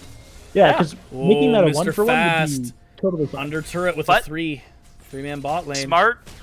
Probably a little bit late to go for this, but it was smart to see when the Rel was topside go for the dive bot. But Rel's it already looks like the back. Rel's already back. Yeah, No Dr. vision, though. Ghost gets Oh, caught out. no. Oh! Oh! No, What a no, there's Flash no Guardian. way she lives. Mr. Fast with the traps, but the Yeah, ultimate Immortal will take it Matsky. down. Matsky. Yeah, Matsky picks it up here. Nice Janet Q. Yeah, I mean, just the collapse from Haute Immortal here was a lot faster and a lot better. But the timing was, like Knackjack said, they're just a little bit slow, because the second they saw that Rel fighting their Pantheon, they could have been prepping for this dive with the Diana, who maybe instead of, not roaming to the Pantheon and doing nothing in mid, could have potentially roamed bot lane immediately after that and tried to make a play for that dive a lot sooner, because that Caitlyn was very exposed for a long time. Yeah.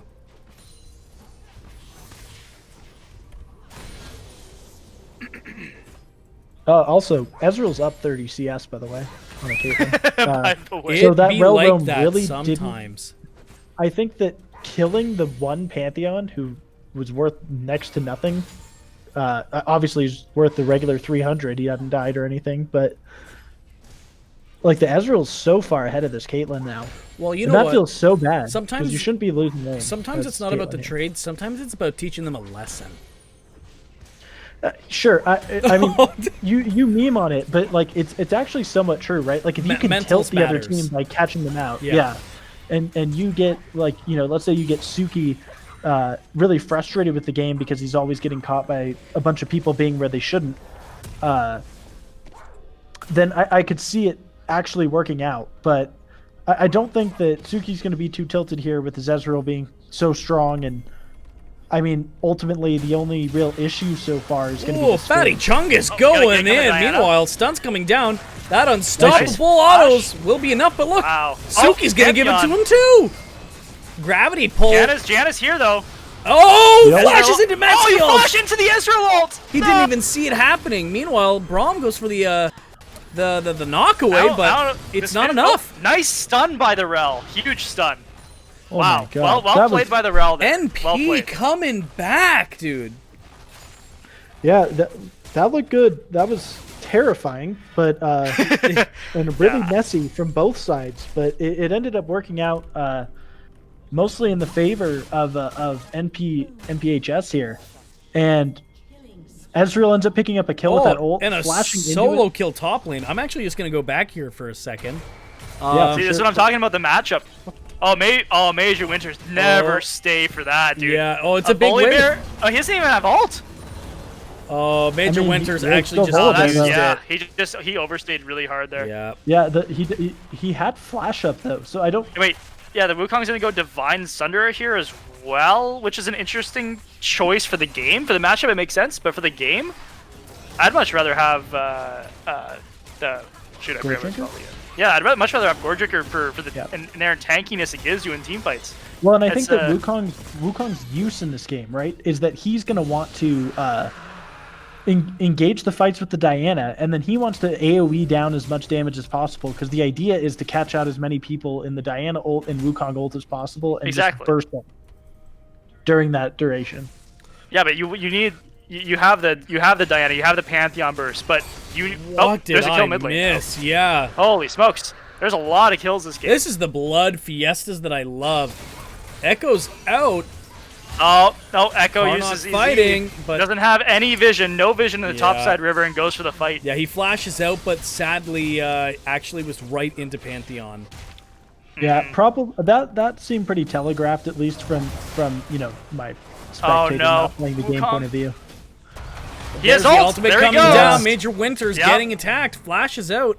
Will he be safe? Tried to engage on him under tower, 3 levels down. He was level 8 at the time. It's not looking good for the Wukong here. Yeah, no. He luckily gets out. He has the flash this time, but he misses a whole nother wave and more plates, and the tower might even be gone here. Hey, this game, the Volibear, dives once to a gank and maybe, just a bit of a brain fart on, losing track of the map, basically. But since then, just been really solid and hard winning this matchup against the Wukong so far. And this Volibear is going to be terrifying. In the bot lane, we've got Dr. They Ghost haven't been going punishing in, him at all. But every time he goes in, Braum hitting him with the NATO.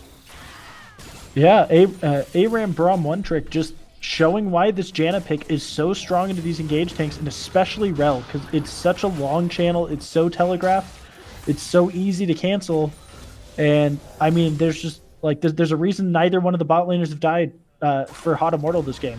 Like, there's just absolutely no way to get on top of them. And the only tragedy too is that, like, as an Ezreal player, you don't even have to be mid lane to get at least an assist, but he's been getting kills.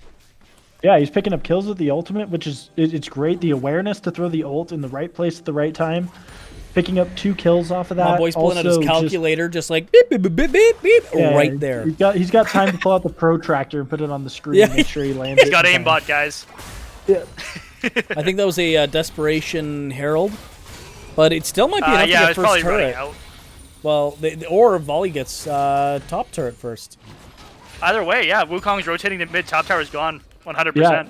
Yeah, it's going to be first tower either way to NPHS this game. Yep, and there it is. See, they're fighting after the turret's There's the gone down, but it doesn't matter. What an ult Volibear's coming in a bad in. spot here too. He's saying hello, flashes out, Probably but just get... will he make it? Turns around, getting some damage in. Winters is not too far behind. Karnok with the dash. But Caitlin's rotating. It might be a little they're too turning late, it though. around. That's an ult coming down. Oh, the Janna Yeah, it's heal. looking good. Janna. Huge stun by Rel there too. Nice Oh turnaround. my god, Holy NPHS, smokes. chill out, boys. Huge turnaround there for that fight. Wow, that was insane. Well played.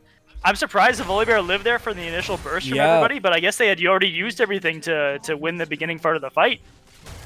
For a hot second there, I thought that Janna ult was going to save the fight for Haute Immortal, and they might have been able to turn that around. It was so close. Yeah, and then all of a sudden, the Rel ult comes in, and Volibear ults, and they get all their HP back. Yeah. And they just win the fight. Like, super well played. The This Rel played Volibear that insane as well. Like, that was crazy. Dr. Ghost played that insanely well. And also props to Flame Purple Panda in the top lane, just going absolutely nuts on this Volibear this game. He's showing why this champ was picked for him 2 games in a row, and it's showing up in a big way in this second game so far. I get the feeling we're going to see a Volibear pick, or ban pick, Volibear ban game 3 if we get there.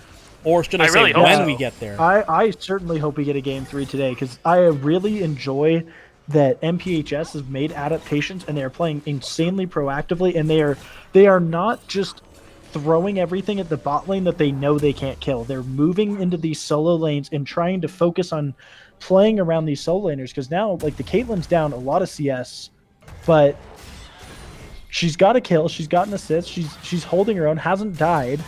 There's ways back into the game for the Caitlyn here.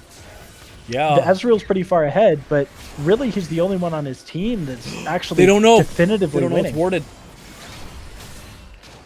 Yeah, I don't know if if it'll really the matter Caitlyn too much. keeps scaling, they won't have any way to really kill her. Through the Ezreal engage build- of the Volibear Rel, like, Yeah, and Essence Reaver Duskblade Ezreal just doesn't scale as well as, the Muramana into Triforce or Sunderer build that was more standard normally. Ooh, look at this right here. They know Dragon's coming up soon. Echo is right in the spot to catch out Ezreal. So instead, he ends up trying to look for the mid laner. he's going for the Diana. Karnok. Diana has flash.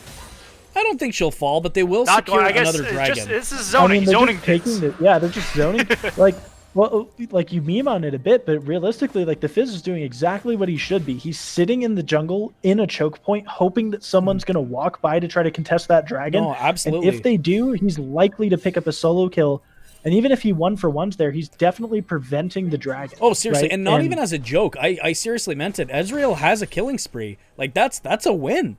If even if they trade 100%. 1-for-1 and get a dragon, like, no, that was the move. Yeah, and it's really smart because I mean Fizz isn't going to contribute any meaningful damage to a dragon anyway, so you might as well put him and in the a bush zoning here. position. Okay, Ezreal walks away. That's good that he didn't overextend. The trick there, my lads, is to you want to blue trinket that bush so they don't think you're in there. Like you're checking vision. Yeah, Like the old clairvoyant strats. Man, this is a tight game. Luden's Fizz, by the way. Yeah. Yeah, I saw that. It's movement it's speed? okay.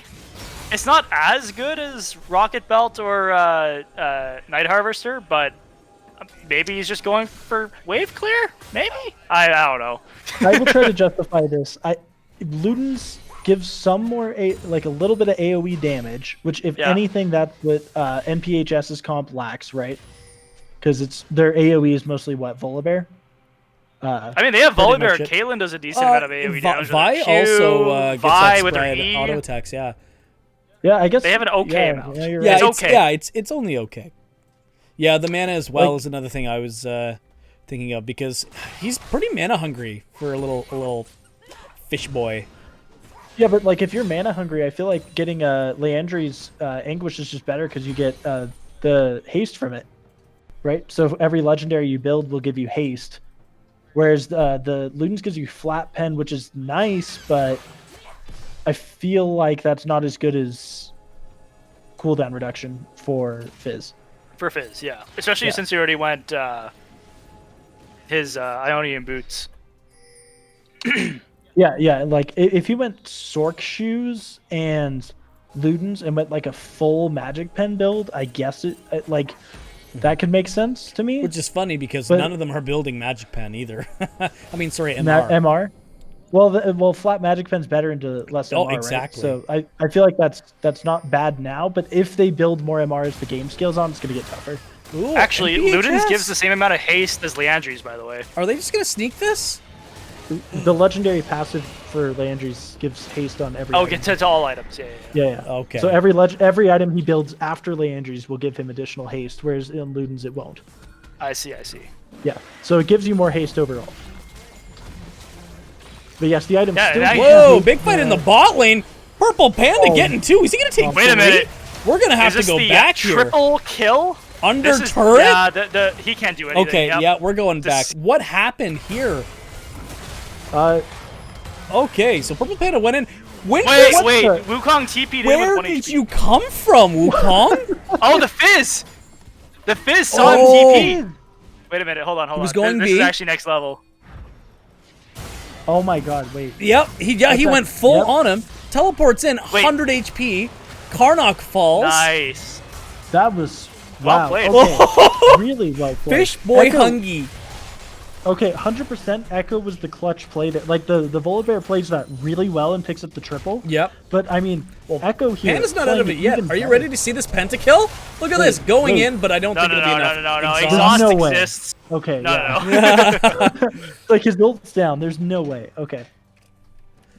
But yeah, it was really smart to not stop the TP Yeah, either. let the TP go. with the shark.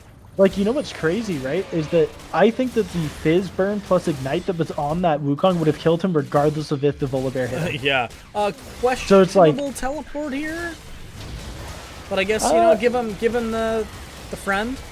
Honestly, I think he could have held it, but sometimes it's better not to take the risk and get your big fed frontliner there. Yeah. Rather than have to worry about if they end up showing up in time to contest and you having to scramble to try to TP on the 4.5-second channel to get there. Right? So- Like it can be tough. Echo is almost out of mana, but Major Winters will not chase.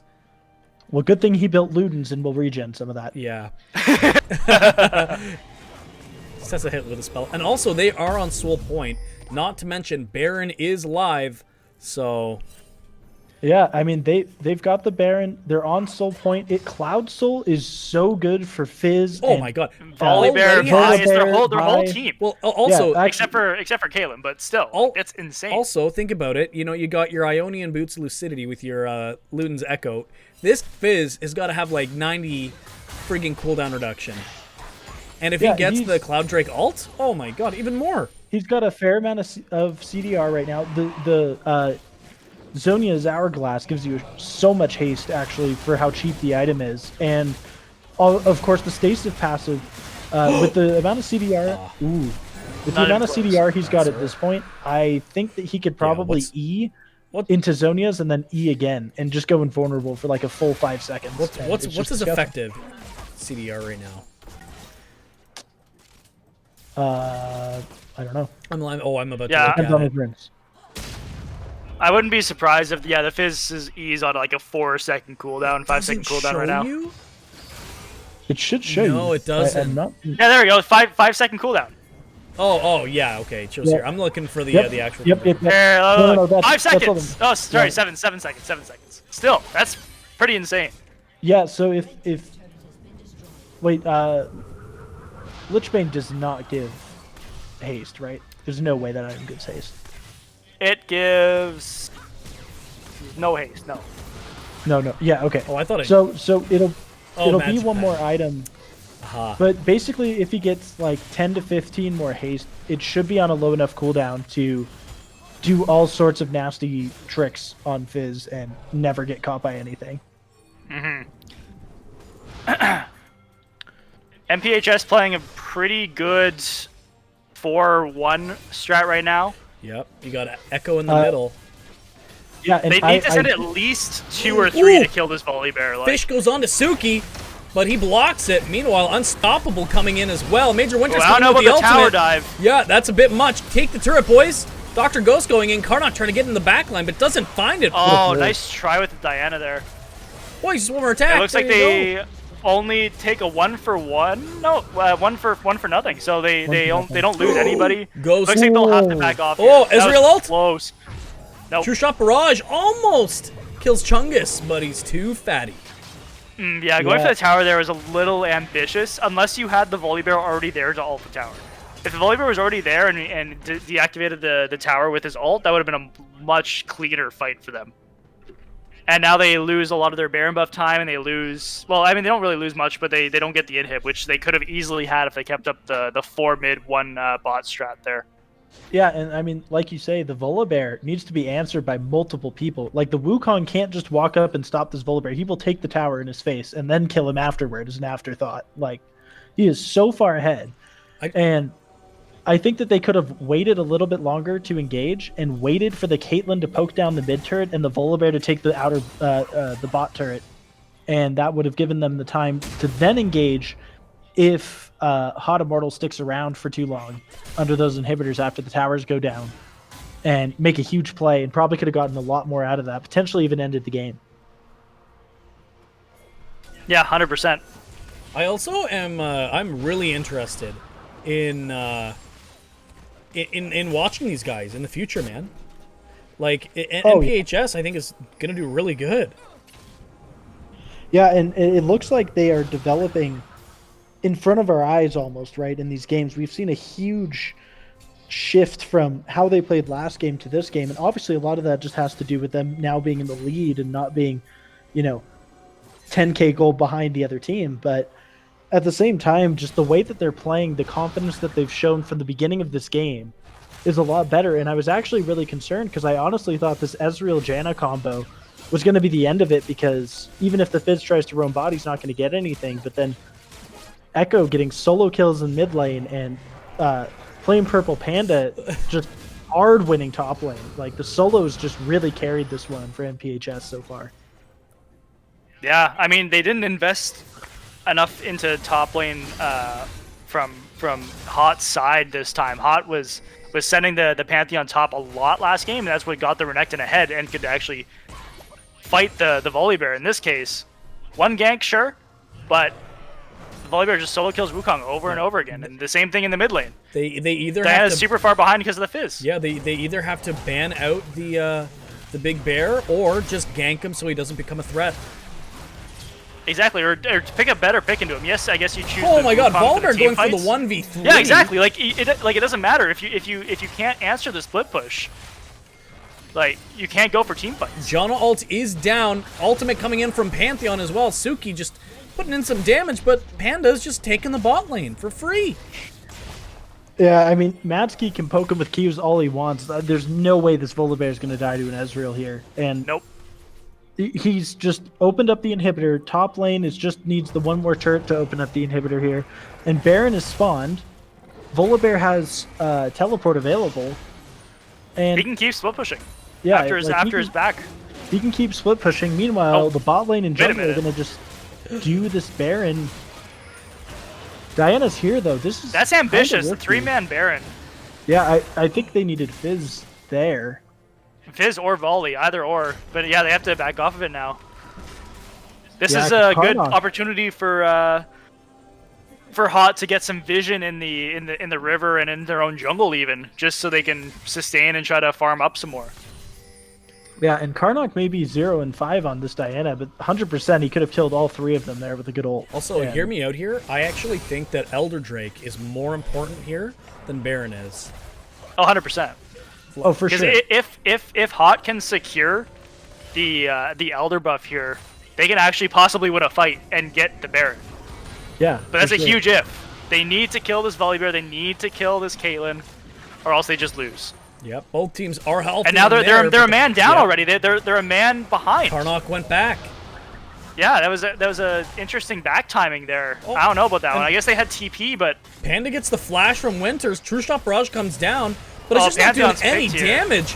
Oh, Yeah. the bear jumps in, unstoppable, gets right past the ultimate from Majana, but you know, he's just tearing up the team. Echo misses the ultimate, but doesn't matter, he's an assassin. yep. This looks like it's gonna be Elder for Oh, NPHS here, Echo. and possibly even the game. Perfectly dodging Volibear's the running nade. it down. He's taking the inhib here. Yeah, and I mean, that's They're just what I going to said. end. They're just going to end the game Yep, here. Echo stopping the Fizz is backs. gonna try to stop the backs. This is smart, though. Like, he can stop the backs here pretty As long easily. as he can kill both of them. Oh, Oh, hold on, he might not be able to. No, his E's back up. Oh, that's not enough. Oh, not quite. But you know what? It might But be the hey, time they need. Exactly. Volibear Yeah. can tank the tower for days. They have a huge minion wave. This is game. Yeah, and I mean, it's Hungy It's fish a boy. 4v3. Ezreal still 5 seconds, 6 seconds. I don't think they can stop them. nope. There's no way they can kill the. I can Volibear hear their in time. voice chat right now. End. Boom. There it is. That's game for NPHS. That's crazy. Insane Yeah, what a- comeback. One hard stomp the first game, and then this was a little bit closer the second game, but it was very clean by NPHS. It was a less lot sloppy from cleaner. the get-go, but like once we hit the mid game, it was all MPHS all day, right? It was a huge comeback for them in this game to turn this around. And you have to think that now with NPHS having the momentum, how is Haute feeling right now, and how are they going to come back from what just happened? Yeah, I like I'm saying, they have to ban the Volibear. They have now seen the true power that he has.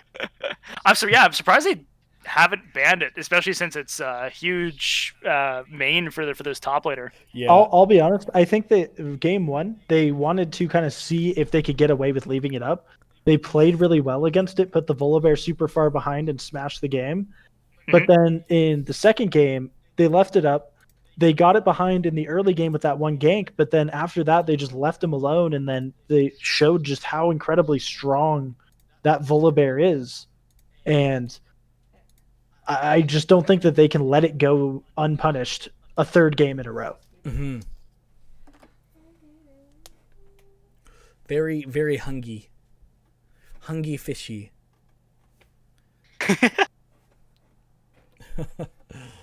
Aw, babe. What's up? For 2 minutes to get into a game? What? Yeah, I'm really looking forward to this game 3 and seeing how each team's Yeah, going to yeah, adapt to each sometimes. other's strategies here. Can you bring them down? Yeah. And No? Oh, I'm no, I didn't. I want to see a close game for game 3. And I want to see some adaptations in the pick ban, because I think Haute Immortal's draft looked really good on paper to me. Yeah. I don't think that you come out of the draft in that game thinking that you're just going to get stomped by a Volibear the entire game and never do anything. Because Aram, Braum, One Trick, and Matsky they hard won bot lane up so much CS. The Ezreal had 2 or 3 free kills in that game, just coming out of the laning phase, and additionally, just the Janna made it impossible to ever get on top of them until like the last fights of the game, and I think that they are just the superior bot lane in this matchup. They've won both sides of this matchup so far, and I think that in game 3, Haute Immortal should pick around this bot lane again and try to get another winning bot lane, but then maybe get Suki down into the bot lane more and set up for these dives sooner and earlier into the game, because that can get the snowball rolling. And I think that Matsky is capable of carrying the game here. I just don't think he was given the resources to do so this game on the Ezreal, even from ahead. Yeah. Yeah. Actually, Panda did pretty much 1v9. That was the guy played like they lit a fire under him. Yeah, 100%. I know, but the Fizz carried the early game. That Volley also carried the true. late Like game. that solo kill pre-6 was pretty bonkers. Yeah, like a lot of it comes down to this, right? Like, so for Immortal, they were winning bot lane the whole game, and Karnok just blundering early in the laning phase and falling behind the Fizz's Diana, you're just never going to come back from that. And additionally, in top lane, falling behind the Volibear, so both solo lanes, like I said, the solo lanes for NPHS are really what carried this game. I mean, the bot lane was just there, right? Like they were actually really behind still. It just, the Volibear and the Fizz were able to basically 2v8 the game, I guess. I like what do we expect here? Like, this is gonna be insane. It's hard to predict, because in the first game, I would say that the solo lanes for NPHS lost them the game, and then The first game, yeah. yeah. But in this last game, they won the game. Like, there's such a huge X factor, and if they get that X factor ahead, I think NPHS is going to win out on this game 3. But if Haute Immortal can find a way to suppress these solo lanes and get the ball rolling for themselves, maybe even playing through that bot lane that's been consistently winning, I think that they could just as easily take this game 3. This is an exciting matchup. Also, again, people in the chat are even saying it. You're trolling by not banning Volibear. True. But you know what? Yeah. Now Haute has it again.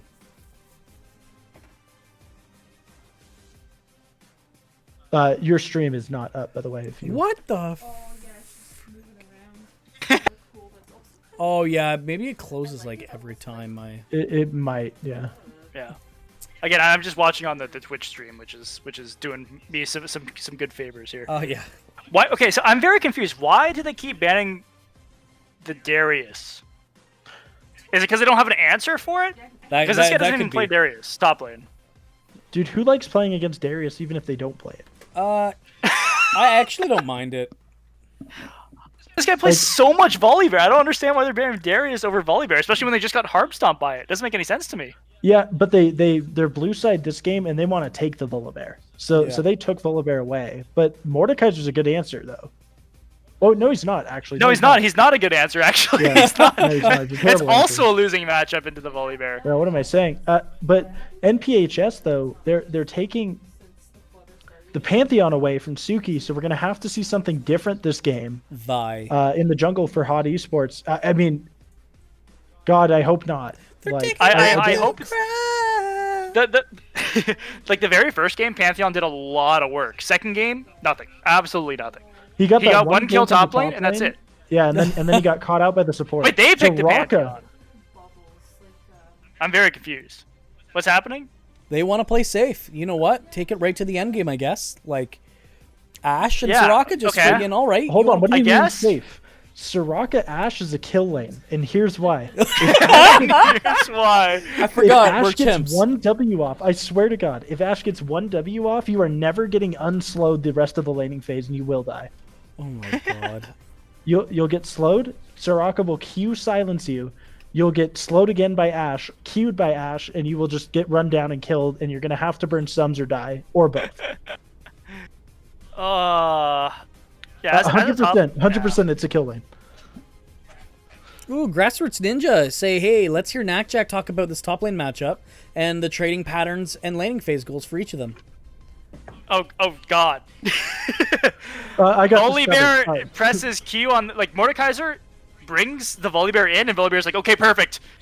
And he Qs, E's, W's the Mordekaiser. Mordekaiser's like, okay, maybe I can auto attack him, Q him back, get my passive up, which is the AoE damage. And Volibear's like, okay, I'm in. He auto attacks with his passive, which gives him attack speed and AP damage on all of his autos. And then he gets his W passive also up. So if you don't know, Volibear can W somebody, which is his chomp, and it'll give a stack of his W onto whoever he Ws, right? And then if he gets the stack off again before it expires, the stack expires, then he heals from it and does bonus damage. So Volibear wants to keep fighting over and over again. He never wants to leave a fight. Mordekaiser wants the same thing, but Volibear is just a better champion right now. Riftmaker, trash. Zonia's also trash now. Like, and Volibear does AP damage too with his auto attacks and his AoE. So Mordekaiser never wins this, even in his ult. So I think that's a classic. I'm not terrible stuck in pick. here with you. You're stuck in here with me. Yeah, exactly. It's one of those. Like, it doesn't make any sense to me why they would pick Except Mordekaiser it's in not this top matchup. Volibear. Oh, it's jungle. Top GP. No. It could be mid GP. It's not mid GP. It is top GP into Mordekaiser because you can press W and never have to be in the ult. Actually, Okay. I'd be really curious Fair. to see the Soraka Yumi lane. But there's I think they fixed that. So Oh, did they? Oh. yeah, they did. Yeah. I believe they patched that. Yeah. But Um, they probably thought it was top Volibear. No, unless this guy has Volibear Well, games in his yeah, there's no jungle way because history, but I mean, well, if you I mean, pick Mordekaiser into a losing lane, wow, you got some alpha cojones. Well, yeah, exactly. There's the V. yeah. So Volibear jungle, I think it's fine. Hot okay. Immortal's draft here, Pantheon support. Okay. Yikes. Yeah, I don't. Oh, Jinx and Pantheon together? I don't know what that. You know what? You know the what? only- NPHS, they might be the proto chimps, or rather the new chimps. The Maybe. neo chimps. Honestly, out of all the drafts, this one is the most bizarre one by far for me. Yeah, this is strange. Both teams getting a little cute with it. So NPHS, I'm going to talk about their draft first. I hate it. Mordekaiser does not win against Volibear but he's as not, it is, and it was picked into Volibear. Yeah, but he's Then alpha they- Chad. Right, but then they mixed it up with the bait and switch and gave him the Gangplank top lane, which is an even worse matchup for Mordekaiser. Volibear jungle is just fine, right? And then I was thinking Pantheon jungle into Volibear. I'm like, that's okay. Like, it's kind of even, right? Like, Volibear's going to clear better, but Pantheon's going to gank better. And they have the Fizz, so you camp the Fizz, get the Fizz ahead, and then get something really safe and survivable for the Jinx, like, I don't know, like Yeah. Braum or Like a Lulu, a Janna, yeah. anything Like, else other than a anything- Pantheon. anything that can protect her. But then they switch it up and go for the Vi Red 5 counter pick, which doesn't be Volibear, by the way. No, it doesn't. It loses harder than Pantheon. And then Jinx is just shit in the bot lane into Ashe Soraka with a Pantheon who can literally never go in because Soraka has a silence. So,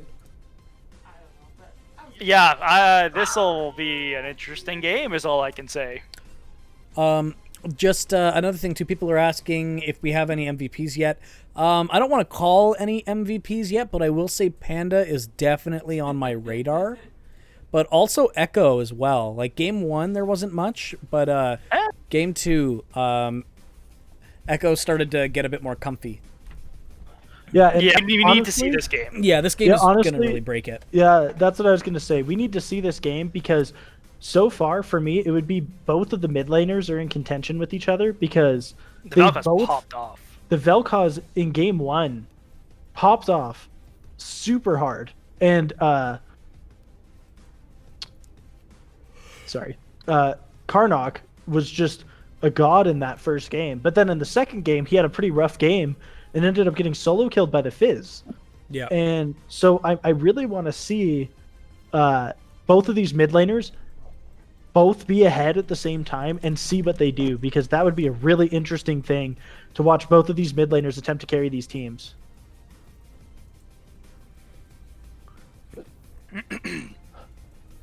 Yeah, I'm ready to see the solo laners pop off. That's what I'm excited for this game. Yeah, I think a lot of it comes down to the solo laners, but I also think that maybe Haute Immortal could play through their bot lane more. That's been consistently winning, and in this game, I think it's totally doable. They've got Ashe Soraka, which is safe, but also really volatile. And if you get to late game and that Soraka's got Moonstone, Renewer, and Staff of Flowing Water, it is going to be so hard to kill anybody on that team. Mm-hmm. Well, you know what? I think what you're going to see is Mordekaiser just going all in on the Raka, ulting her so she just can't ult everyone else.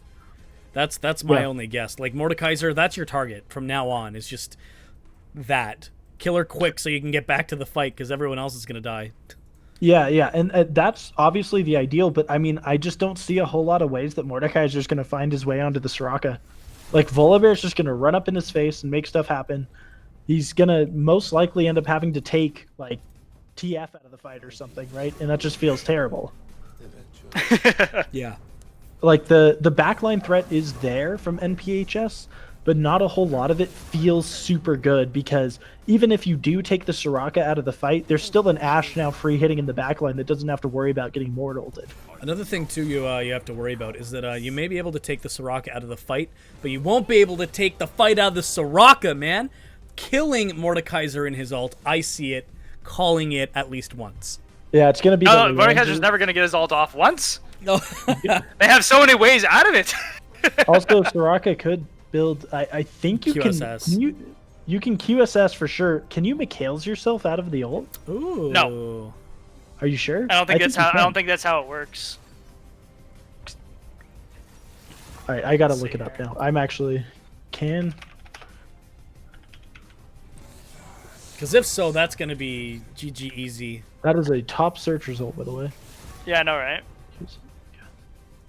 Yeah, I don't think it doesn't remove it. I think you have to do it in the time that he's casting it. Otherwise, it doesn't work. Oh, like it's not placed as a status effect on you. Is it? I don't know. It is. It is a status effect. It is a status Oh, effect. then I could see Mikhail's cleansing it, but It does not remove Mordekaiser's ult in the death realm, so that supports have to build a QSS if they want to do it, but you can cleanse it during the channel time. If Yeah. you time it. wow. Exactly, if you time it correctly. Yep.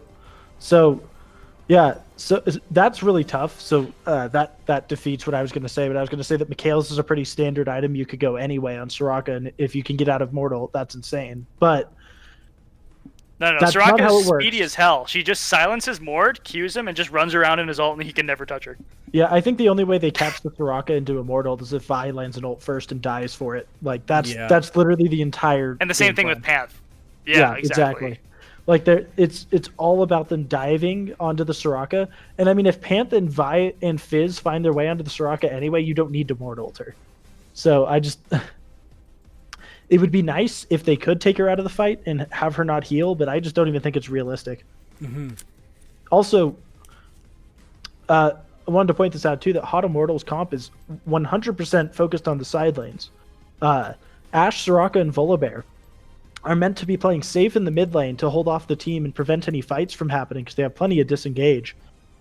And meanwhile, TF and GP can, for the most part, win these side lanes and collapse and make plays really quickly because GP can ult, TF can ult, and show up places that they shouldn't be. And you can make insane plays happen all around the map, whereas it's a lot more limited for the side of NPHS. They're going to have to use teleports or panthers to get places. Mm-hmm. I want to see the lethality Jinx build, like one-shotting Baron from like 1,000 HP. Okay, no. A level 16 Jinx doll can take Baron at 2,000 HP with normal items. It's disgusting. The execute on that thing is disgusting. Actually, they're saying 3x full globals from Immortal. Actually, there's 4. Oh wait, does GP not is GP's not full range? It's global. GP is global. I guess TF's isn't technically. Everybody TF is except not for Volley. technically global, but Yeah, Ashe that's is what I was gonna global say. and Soraka is global. Yeah. Yep. Well, yeah, So- might as well be global Yeah. for TF. Well, and I think if they had it their way, I think they might have actually taken the Pantheon this game. Yeah. And so it would have been, they would have had Pantheon instead of Gangplank and probably put Pantheon jungle and left the Volibear top because he's totally fine into Mordekaiser. But I still think that their draft makes perfect sense. Volibear fits well into the 1-3-1 style because he can hover around the jungle and show up in a side lane to help one of the solo laners, and he can also show up in the mid lane to help out his bot laners to stay safe as well in front line for them while they're dealing with the assassins on the side of NPHS. Mm-hmm. Yeah, as long as Volley can get tanky, this is I like the comp from Haute a lot more here. I really don't want to because I hate Soraka. And Yeah, fun fact, Soraka was the very first champion I ever played. Not Fiddlesticks? Not Fiddlesticks. There's a You heathen. Yes, and you My know, God. Here's another secret for you guys. I actually had a main before Fiddlesticks. Was it And you Soraka? call yourself the Fiddlesticks god? It was Come on, man. Dr. Mundo. There's a know- couple of fun facts. Yeah, actually, what was your Same energy. I was just like, I hate playing this game, so I'm just gonna make other people hate playing it too. I know. Like, we got them custom made. I had a problem. But yeah, I'm so the reason why I'm saying I hate Soraka is because that ultimate will just completely change team fights. Like if Fizz doesn't build any kind of Oblivion Orb items like healing reduction, oh god, this game's over. Even though he does have it built into his WIIRC.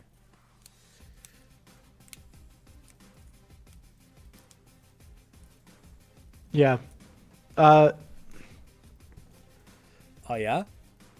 I'm interested to see how the matchup between TF and Fizz goes, Yeah. because I don't think TF is actually super good into Fizz standalone. No, it's rough. Yeah, but if he doesn't lose to the Fizz, I think the TF is a better pick here. Fizz with the Ignite. Not a bad idea. Actually, Pantheon Ignite too. Yeah, I don't think that's too bad, but they just got to really play aggressive here. Is my Discord okay? Cool, you can see it. Oh, I was trying to click on the shop, boys. I think I'm playing this game too. Yeah, get us in there. All right, let's see. I don't know if either team's really going to want to invade. Maybe. See, you know what? What's up with that? Lads, you got Vi, Jinx, get in the Pantheon, Fizz, get in there. Give him the old 1-2. I actually think that Haute Immortal's comp at level 1 is a little scarier because they got the TF card that they could easily start. Ashe W is really strong at level 1. Soraka Q is really strong at level 1 for catching people out. Like, there's no like Thresh or Olaf or Braum or something here, but there's still some pretty strong level 1 champs. Yeah. But I'm saying they should just like sneak up on one of them. You know? I miss my invades. I miss my cheese.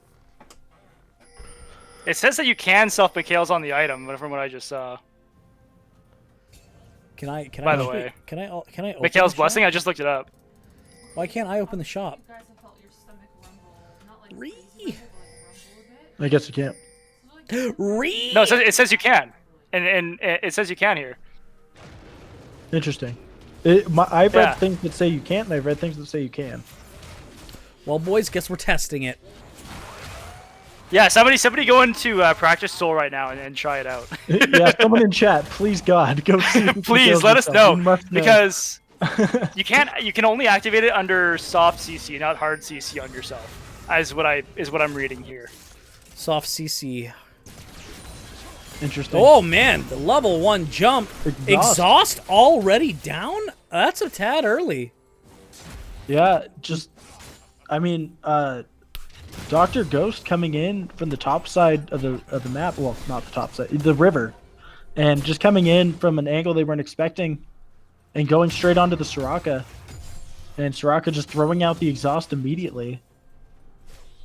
I don't know if that was necessary. I think just the Soraka Q to return some HP and letting the Ashe walk down the Pantheon who can't do anything else probably would have been better. Yeah. No, 100% agree there. Like, even if you did eat an extra, what, 100, 150 HP, like, natural regen this early in the game, you're going to be good. Yeah. Well, then Soraka Q returns a fair amount of health as well. Oh, like, yeah. I just don't think the exhaust was necessary here. And the Jinx does Nope. very little damage at this stage of the game.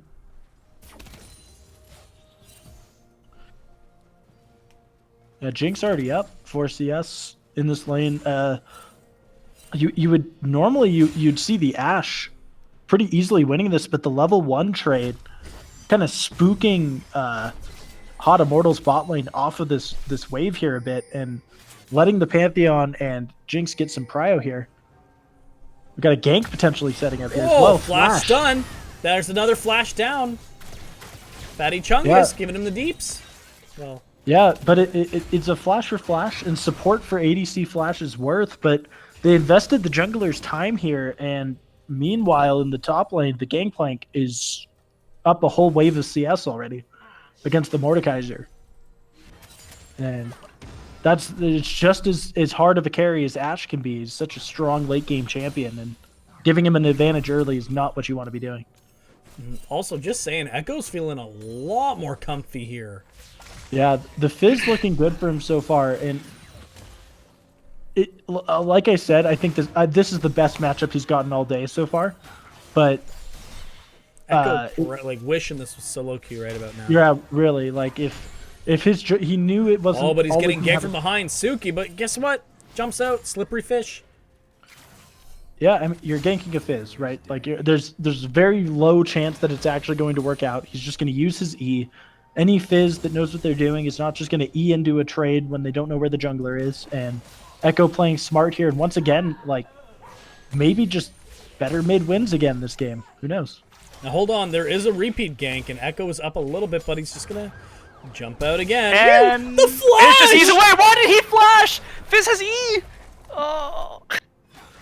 Yeah, I guess. I don't know about that one. I guess Suki thought he might have been able to get the stun in time before the E. Yeah. But I mean, You have to really know your cooldowns in order to do that, and even then, the E would be up in just a couple seconds. I don't think the TF would have enough damage to even do anything against that. yeah, man. I think the only way that works is if the Fizz E's first, Oh, and yeah, then you like flash right down. here. Oh, 100%. Yeah, You this have is to- it. Oh, This is the well, fight. now this might be a mistake. But hold Gank on, number you got 3. Oh no, No, Pantheon's here. friends. No, he's just. That's a really good roam from Pantheon Yeah, to very stop the good. volley bear. Yeah, and they know the Volibear. They got the wards and the information to see that the Volibear is just sitting in mid lane trying to desperately make something happen to save this TF here, but the Fizz just farming evenly for the most part. And Yeah, I think as long as the Volibear's flash TF just farms, gets it's fine. wasted. Yeah, you know what? It might be a thing where Suki might be the best player on NPHS right now. Yeah. Took me a second, Got but him. God but yeah, I mean, and Gangplank so far is doing well, but He's playing I mean, exactly how he needs to play, just not dying to the Mord and farming. Yeah, and prioritizing farm above all else on Gangplank here is going to make the most sense, of course, but he's also just winning the matchup as he should. He hasn't gotten any jungle attention. Oh, either level way. 6. No. No This is not flash good. on Suki here. Just ult him. Taking just into ult the him. death That's the realm. ult. That's the ult. Oh, he's ult. Yeah. Okay, sweet. He's Yeah. in there. Yeah, this should be a pretty free kill. Oh, Yeah. it's 100% free. Yeah, that was. You should not be staying for your for the enemy Krugs if you know your top laner's backing. That's a miscommunication there for Haute Yeah. here. I mean, and they banned, or not banned, they stole away plain Purple Panda's Volibear, and now he's an angry suit of armor coming into the jungle and fighting the Volibear, gets a free kill, and now even though the Gangplank's still ahead in CS, Ooh. and ooh, nice E. Vi's up here too. They don't know that it's not worded there. Yeah, They Fizz know is that he's on making his red, way though. up. I don't know. This is it's sketched, but Major Winter's just not really going to get a big advantage now. And the Mordekaiser, if he gets really far ahead, it doesn't matter that he can't ult the Gangplank. Oh, max range ult with Echo here. Yeah. Okay, just pokes him down. Oh, now is a nice flash. Nice flash from the TF there. See, this is where... Oh, that was an interesting trade from... Yeah, eating the turret anyway, shot. This is... So as soon as Ashe hits level 6, this is where... Yeah, here it is. The Gangplank ult. They should have waited for level 6 for the Ashe. I think that's an easy free kill. Yeah, I think they thought that was a possibility, but... Oh, Major Winter's going to get solo killed here. Oh, the TF ult! Oh, nice TF ult! Oh, man. Wow, very clutch. Very clutch there. Yeah, and this is what a little bit close for comfort. Look at this. The entire game is once again centering around fighting bot lane here. Hold on, I'll hold my tongue. Yeah, Mr. Fast getting some autos down, but it's just not enough to break through the Soraka shield. Yeah, a lot of action here. Soraka healing is too much, and the Ashe Soraka not quite able to chase them down under turret here just yet. And there's level 6. Yeah, level 6 comes through for Ashe though. This could be... Vi's walking down. They have it. Wait, there's a kill in around Rift Herald too. Well, we'll watch this Echo first. Just fell, but Fatty Chung is coming like... in. No ultimate. She can get silenced here. There it is. Nice. That gets rid of the Wait, dash. they can turn this. You can Ashe ult it. Maybe not. They still can. They still can. She's looking for it. I see it. That's it. Let's kill. Let's kill. Oh, blocked it. 100% this is a kill. There's the flash over. Oh, no. Okay. Oh, yeah, there there's you go. two. Double kill. That's kill. worth it. And Vi's out. Well played. Nice level 6 re-engage by the bot lane here, by Haute. Yeah, and I mean, crazy amounts of action happening there. But like I said before, Haute Immortal's bot lane has been consistently winning. They finally put some respect on their name and pick up some kills in lane in the 3v2 of all things. The Soraka silence canceling the Vi Q was really critical there to keep Matsky safe, and then they just turn around and were able to pick up those free kills on the really low HP targets. Flashing in a little early does Matsky, but I think otherwise it was really cleanly played by them, and they got a huge advantage out of this. And once again, I think that this bot lane is the path to victory for Immortal here. Yeah, we were talking all about the solo laners in the pre-game and the first 2 games. They really shined. Now it's time for the bot lane to shine. Yeah. I'm ready for it. Yeah, and I would love to see this Ashe Soraka lane work out, because I've laned against it and it's not fun. I promise you, it is not fun to play against. Although, nice counter gank by under Suki. turret. Huge counter gank. Beautiful. That can be a kill on the Pantheon too with Volibear ult here. If they decide to dive, it's a little bit too late now. I think with Panda's just fighting in this top lane, like not. Yeah. That's what Mordekaiser needs to do, is to fight here. I mean, Panda now winning a matchup he had no business winning, and honestly, a lot of it comes from the fact that he got that free kill on the jungler early game. Yeah. And it's giving him a slight advantage in lane in terms of actual all-in fighting. Oh, Mr. Fast getting caught out. Oh, little bit caught there. Beautiful. But that Ghost coming in is a little too late. Hey, look at that. And that's the combo I'm talking about. Ashe Soraka in the 2v2, it is a kill lane. Like, you set up for those kills with the slows, you land the Ashe ultimate into the Soraka silence, and they get stunned forever, and they get killed really quickly. Ashe is now 3-0, 86 CS to 70. Huge lead here for Matsky in the bot lane. And ARAM Braum one trick is impressing me yet again in a game on the Enchanter supports. Clearly an avid watcher of Baron's backdoors and brews, and that sounds like a Sunday show that's happening tomorrow or Sunday. On Sunday, yep. We'll have our weekly Baron's backdoors and brews on my my Twitch channel, twitch.tv/mince_LOL. Come check that out. Anyone who's here, we talk about Metashift League, and we'll probably talk about some of these players. So if you're interested, come check it out. And if you want your drafts to be better, watch the show, because, I mean, I think that Haute Immortal's drafts have looked good every single game, and they clearly watched the show. So there you go. Oh, yeah. We talked about almost all their picks in the show. It was, this is great to see.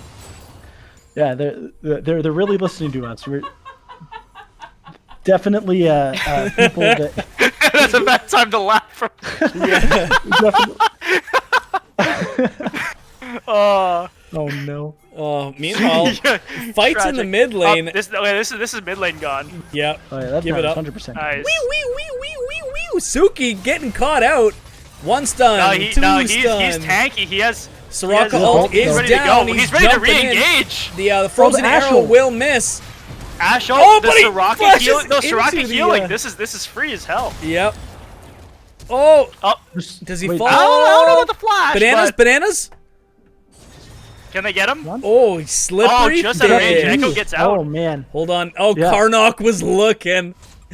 This is Yeah. a nice drag here for Haute. Man, Karnok stepping up this game. Look at, he's got like a 30-ish CS lead here, almost. Oh no, not quite. 20 CS lead basically, and just winning this mid lane as TF into Fizz, which is not easy to do. The Fizz should have an advantage here, and after a really rough early game for Suki, he has completely turned this around, making huge plays on the Volibear here, and honestly just leading his team to victory so far in this game, while Matsuki takes a ton. He has just so much damage stacked up right now. He's going to finish the Immortal Shield Bow pretty soon. I'm very And- surprised we haven't seen more combinations with the global ults here Yeah. as Yeah. well. Yeah, And they're like winning the- without them. It's crazy.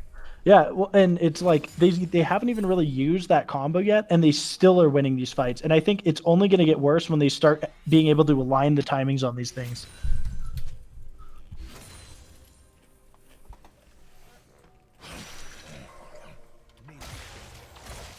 All right, the next Rift Herald's going to be coming up soon. Hopefully they can start setting up for that, and we'll see what happens from there. There's not a lot really to take for now. Yeah, it's still 4 minutes till Dragon, and it is going to be an Infernal. An Infernal Soul would be very strong for either team here. Yep. Mhm.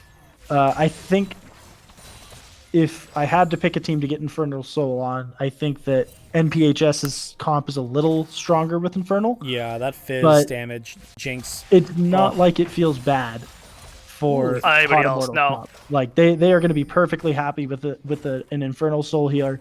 Like the Ashe is going to do so much damage with that as well. I also would like to note that thank God that the Ashe did not go like Imperial Mandate or something lame like that, because I hate when people do that because it does 0 damage.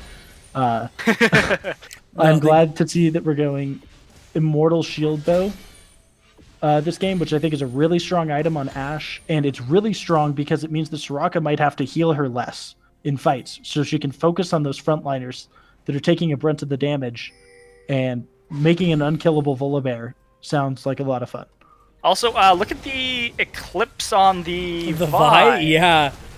I don't know about that one in this game. Not gonna lie, I think the Vi definitely needs to survive going through her ultimate first. I think we're gonna see a 3-man gank here in the top lane. Purple Panda getting them down. Oh, takes him to the Shadow Realm, but he eats out Yep, of it. Ghost going I know. in. He's Yeah, gonna he get the doesn't jump. have his oranges orange. anymore. Nope. Soraka ult. But the He damage. almost turns it. Oh wait a minute. But it's not over wait, yet. Does he have Triumph? Suki. TF ult. Oh, can Ghost There's get the out? globals. Holy, there we go. Yeah, great ult from Karnok to wait a show minute. up there. They dropped the Rift Herald. They're going to go for the tower, I guess. But Karnok, great ult there to get up into the top lane, gets a free kill for himself onto the Mordekaiser. He's now 3-0-2, CSing very well on this TF so far, and is just going to win the side lanes against both of these champs now. And, I mean, it's just a disaster for NPHS this game. It looked really good for them at first, and the top lane is still going favorably for them. But, I mean, you look at the rest of the lanes, and it's just bot lane is so far ahead, mid lane's ahead. Even Suki on the jungle, who had a really rough early game, is looking great now at this point in the game.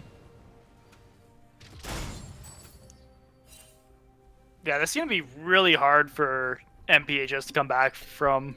They need some good fights or some good picks, because Yeah. if they don't get a pick right away, their whole team of Hot can just follow up with their globals. Yep. Yeah, Like and they it'll- need a good pick. And it has to be a critical target too. Even killing the Soraka in a pick at this point might not be enough, because Ashe is so strong, TF is so strong, Volibear is so strong that even if you killed the Soraka and reduced their sustain a little bit, I still feel like those champs are just going to carry the fight without the Soraka anyway. And it's like, what do you even do at this point? Like, you can't really focus more than one person with this comp very well. And yeah, between Vi, it's gonna be tough. Fizz, yeah. It's mostly single target engage, and so the idea is to pile in on someone and start the fight 4v5 essentially. But even that I don't think will work at this point because the remaining 4 members for Haute that would exist after killing a Soraka just are so far ahead.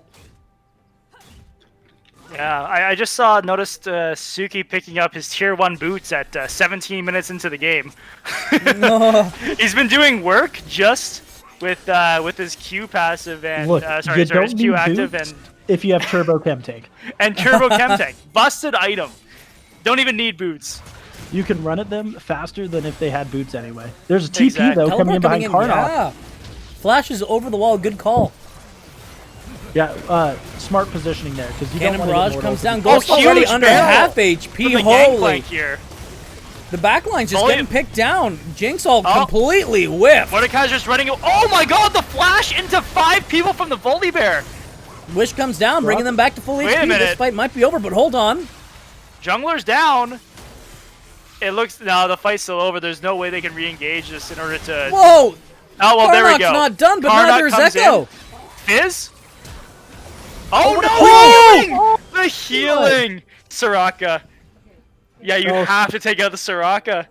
Plus All the right. heal from the Ashe too. Ashe heal, Soraka W coming through clutch there. And oh my god, I'm changing my entire MVP discussion from the mid laners. ARAM Braum one trick is going to be the MVP for me no matter you what know, happens. just saying, Oh, GLHF. He played. Okay, he was a standout in the last game. The first game, he did okay. I don't know. I'm still thinking about Karnok here, to be honest. Really? Well, yeah, Echo, no. Echo's still giving me a good feel. I'm half memeing, but like I think that both these players are playing so well for their team. Yeah. But I mean, like any of the players I think on Hot Immortal's side have had their moments, other than maybe Major Winters hasn't stood out particularly. Oh, really? I think And then- Matsky, like the problem is he's just not farming well enough. Do you think that near perfect CS isn't well enough, or- No. All Matsky's been doing is farming. The last game too, the Ezreal game, I think he had the highest CS in Yeah, the game. over But 260 actually. Yeah, so I mean, I personally feel like Matsky's he's playing safe and farming, but I mean, like, do you want your ADC to not be farming? I think it's fine. Like for him to it's 100% fine. to not like he's still showing up and dealing the damage in these fights just because he's not picking up all the glorious kills every time. Like probably feels a little bit bad for him in some case, but like his team is easily able to clean up Karnok, like you said, 5-0-3 on the TF here. He's just absolutely massive. He's gone Ludens into rapid fire cannon on TF. Well, it was game 1 where he was. It's a free pick. Ezreal, right? Echo. Get her! No, they don't have the vision in order to go in on it. But game 1 is Echo. He stayed bot pretty much the entire game. Stole 2. Secured 2 kills mid, and then this time he's actually getting kills in his own lane because Ashe ult is bonkers. So Yep. I don't know. I'll keep my eyes on him. Like Meanwhile- I don't think he's having super insane standout performances, but their bot lane's always winning. And I think that if you are consistently winning your laning phase as a bot lane, a lot of that can be attributed to the support, because I think the supports have a lot of influence over how the laning phase go, because they often are the ones that are able to have the go button and have the kind of the ability to zone and create pressure in the lane, while as the ADCs don't necessarily always have that ability. Yeah. So I can attribute a lot of the success of Hot Immortal's bot lane to ARAM Braum one trick. I think that he's been a super, super good player for them this game, or this series, This whole in series, its yeah. entirety. But I think that if you're looking for like the flashy, obvious kind of MVP type performances, I think Karnok in games 1 and 3 here has shown up huge, and clearly being a massive influence on why this team is winning these games. Yeah, we'll have to have a discussion about are we looking at consistency Yeah, or for sure. flashy plays. Yeah, for sure. Well, you guys are allowed to be wrong, and I'll pick mine. So Yeah, true. Yeah. Yeah, true. We'll have this whole discussion, and Travis can be like, you know what? It was Fatty Chungus the whole time because he has the best name. yeah, Fatty Chungus. Actually, Fatty's been doing great. Look at that, 167 on a jungler. Yeah, that's not bad. He's farming well, but I mean, the Vi I don't think Vi's going to get much done this game. No, Like, especially when you get even- stopped by Raka silence. And lethality feels great when you don't have any healing to worry about because you just cut right through them and you can burst someone down really quick, get those autos in to finish them off. But with the Soraka, you're just not going to finish any of the squishies off. No. Even with that anti-healing, as discussed on the show last week, anti-healing is just really broken. Or not really good. I mean, No, it's healing not. is broken, anti-healing is not good. And Yes, so 40% is not enough. yeah, and finishing the item at 60% still doesn't feel like enough at that point in the game. So it's just like it's not going to feel good, even though they're all building anti-healing, which is correct, and they have to. It doesn't feel good to do. And like, look at this Jinx. She's got Kraken Slayer, and she really wants to get her Runin. She had to deviate 850 gold to anti-healing. That feels like it does absolutely nothing for her. Whereas Morello come back. Matthew's got Shield Bow, Runin's Hurricane, working on another crit item of some kind. Like it's just such a feels bad. And if we're looking at the top lane matchup here too, Gangplank 2 completed items with a mythic, Mordekaiser, Riftmaker's so bad he doesn't even finish the item. This is why Mordekaiser's just not in the best spot right now because of Riftmaker. Oh, Purple And Panda that's super caught out, but He is. takes her to I mean, the he has the Shadow Soraka Realm, in his ult. and Ghost alive, now though. coming down. She's alive, the flash. No, the whole team's backing them up, but the There's the healing is wish. way too much. She's full health Yeah, again. Panda couldn't Here kill comes the him all. globals. And that's it. That's exactly what They I'm did saying. it. They got the Soraka. They did it. Good job, guys. Yep. You pull the Soraka out. You use all of your cooldowns to kill one Soraka, who is now 0, 1, and 12. No, And the problem was that he couldn't kill him in the ult. Yeah, Like, he could kill them in Death Realm. Obviously, extremely well played by Aram Braum yeah. One Trick in the Mortal to not die there. She survived the entire ultimate, and then only barely died at the end to like the last breath autos from the Mordekaiser. Yep.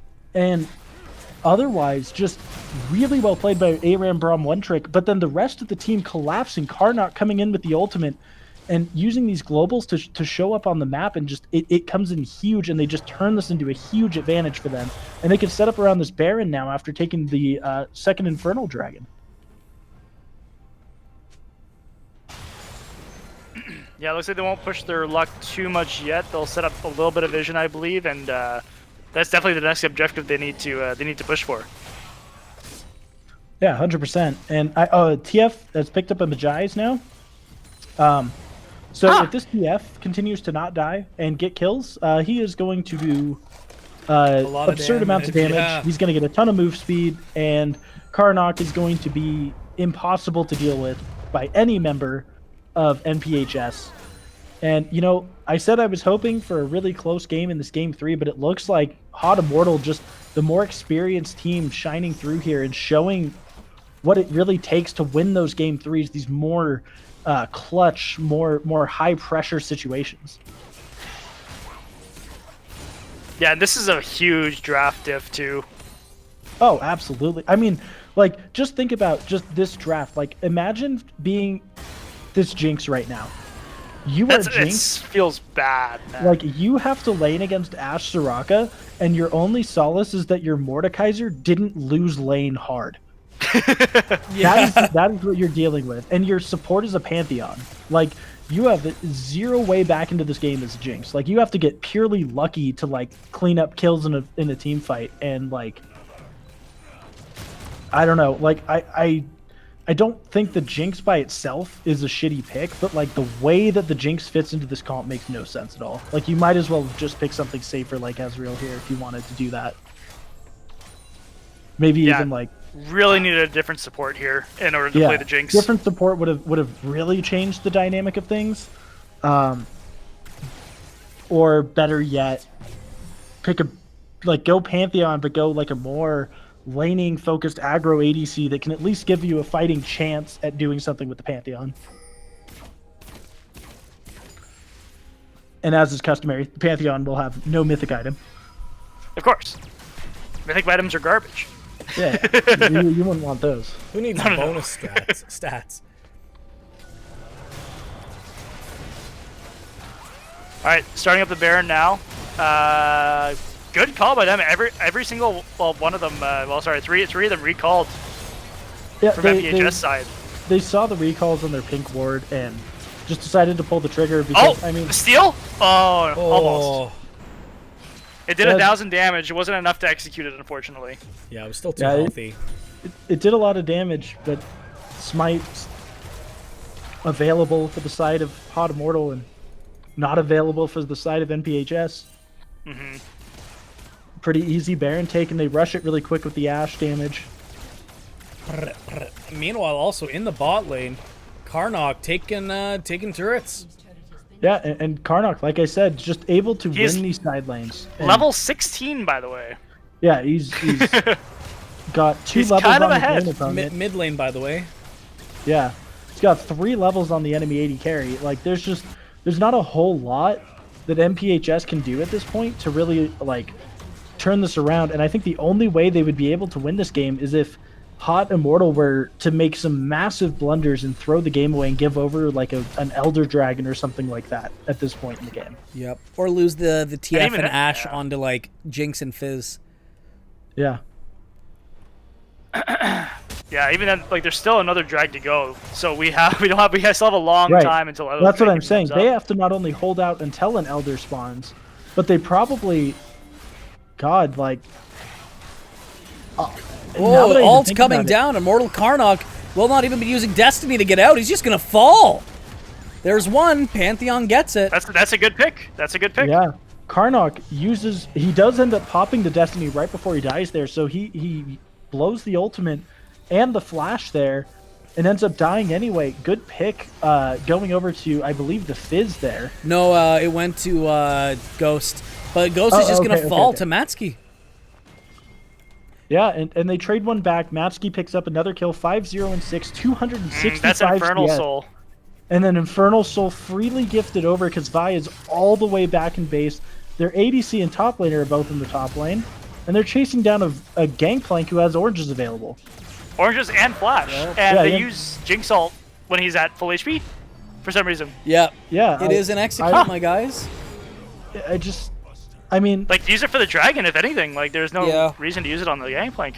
Here's the way I see this, right? They already started off the dragon retake pretty well by killing off Karnok, right? Because that gave them a lot of priority on the area because Karnok is a huge threat in teamfights to them at this point.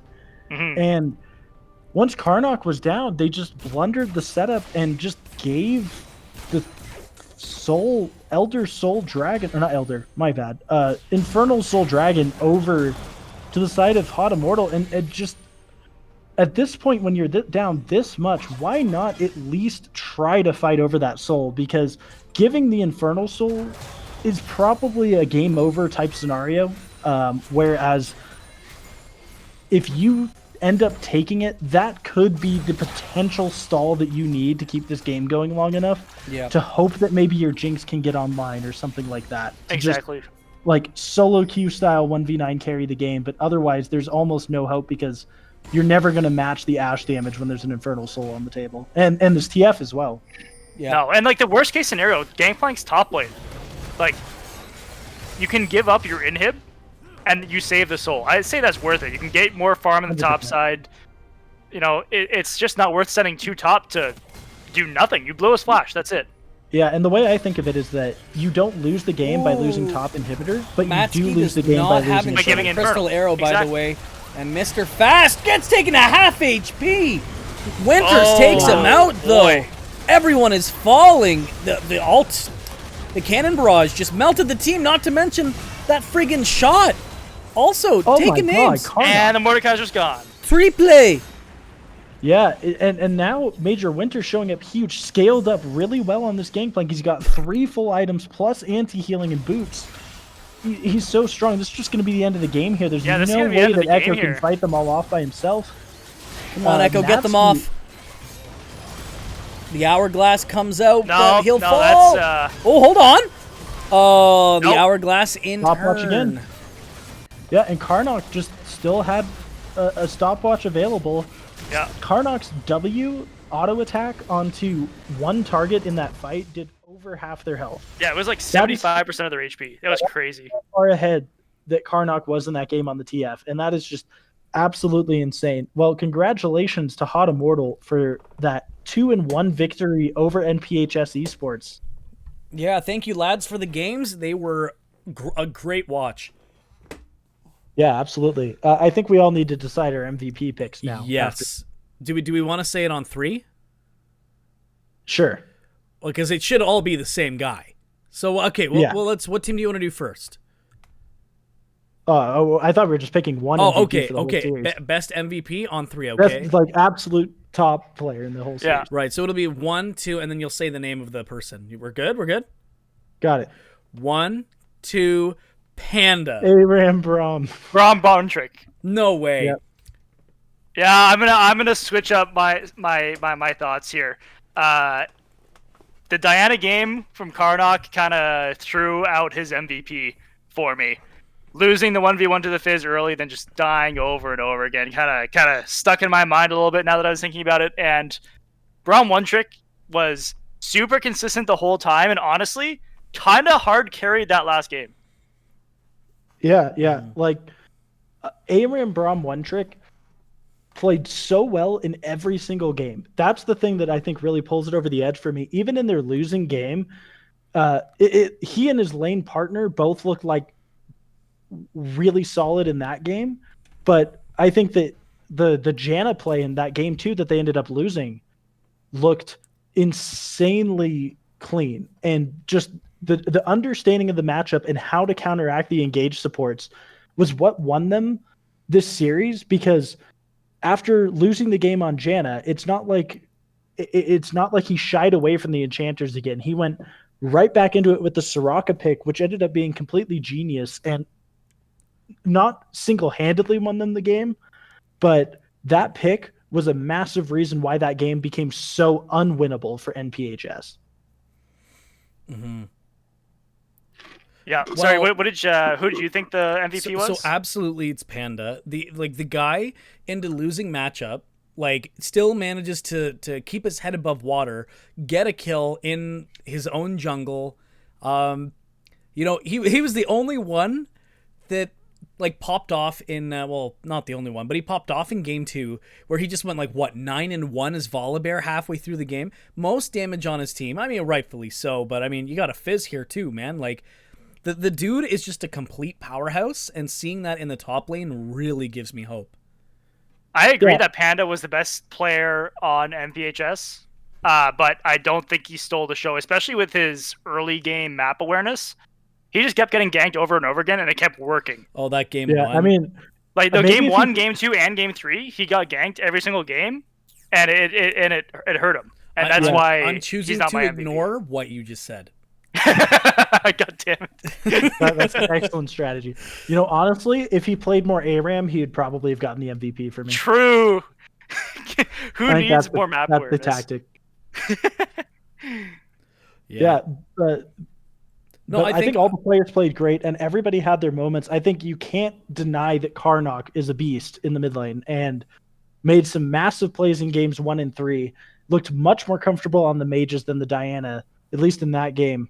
But it's not like Echo played bad every game. You know, the first game was rough, but games 2 and 3, he didn't look horrible. He wasn't single-handedly losing his lanes or anything, just kind of getting unlucky in skirmishes, and ultimately the TF came out on top. Finding out that this is their first league is giving me a lot of hope. Like that, trust me, guys, we went through how many games as the Chimps and just couldn't find any luck. And meanwhile, NPHS took a game in their first set. You know what? That's already a strong feat, and definitely a team to watch out for, because they've got nowhere to go but up. Like, not that they're at the bottom, but it's like they're gonna have a ton of growth, and I'm excited. Yeah, that was a very convincing win too. Yeah, very well played. That's what I was going to say, is that it's not like NPHS just got blown out of the water here by what I would consider, based on watching them play this series so far, that Haute Immortal looks like a very polished and very experienced competitive play team for this ELO. And NPHS, being the new guys around here, just I think they showed up in a big way today, and I think that taking even one game off of this team is much better than you can hope for in your first series. Oh And God, absolutely. yeah, and that's something you can grow off of, because it's not like they just won by some kind of chance backdoor move or something. Like they hard won game 2, and I think that they can, if they can ride that momentum and figure out what was going right for them in that game and fix the and patch up the holes that were happening in games 1 and 3, they're gonna rise to the top real quick. Yep. Oh, absolutely. You know, just who knows how long they've been playing for or how long they've been playing with each other. But I'm excited to see the growth. Like new teams always excite me, man. Absolutely. Jack, anything else you wanna slam down? Really fun games to watch. Top lane matchups were pretty decent. I like some of the counter picks. The more blind pick was a little sus that game, but other than that, well played by both laners there. I think the junglers could have been a little bit more involved a little bit through the mid game, but other than that, very well played games. Yeah. Again, Jack, this Sunday, 7 p.m. EST. Is that the plan? Yes, sir. Yep. 7 Me p.m. and Sunday. Vince will have our show for the week every Sunday. We'll spoil the surprise. Mr. Scissors is going to join us as a fourth guest on the show. So we are going to have a 4-man squad for Barons, Backdoors, and Brews this Sunday. So that's going to be pretty exciting. Come check that out if you want to draft diff every game, just like Haute Immortal did. And a special event too, by the way. I can't get enough of Fiddlestick, so if you want to hear nothing but his name for however long it lasts, it's going to be great. Absolutely. But you know, thank you very much, everyone, for coming and watching, and I'm glad you all enjoyed. We are, we're lucky to have you guys, because it's nice to watch and have people watch us. It's good feels all around, bros. Now come in, give us a big hug. Just hug your webcam, because that's what I'm doing. I'm pretty guys. Just send me love. Please, I need it. I'm so alone. I'm just in the basement. But yeah, again, thank you, Mint. Thank you, Jack. It's always a pleasure with you guys. Yeah, great fun today. Hell yeah. And and everyone else, thank you for watching, and have a good night.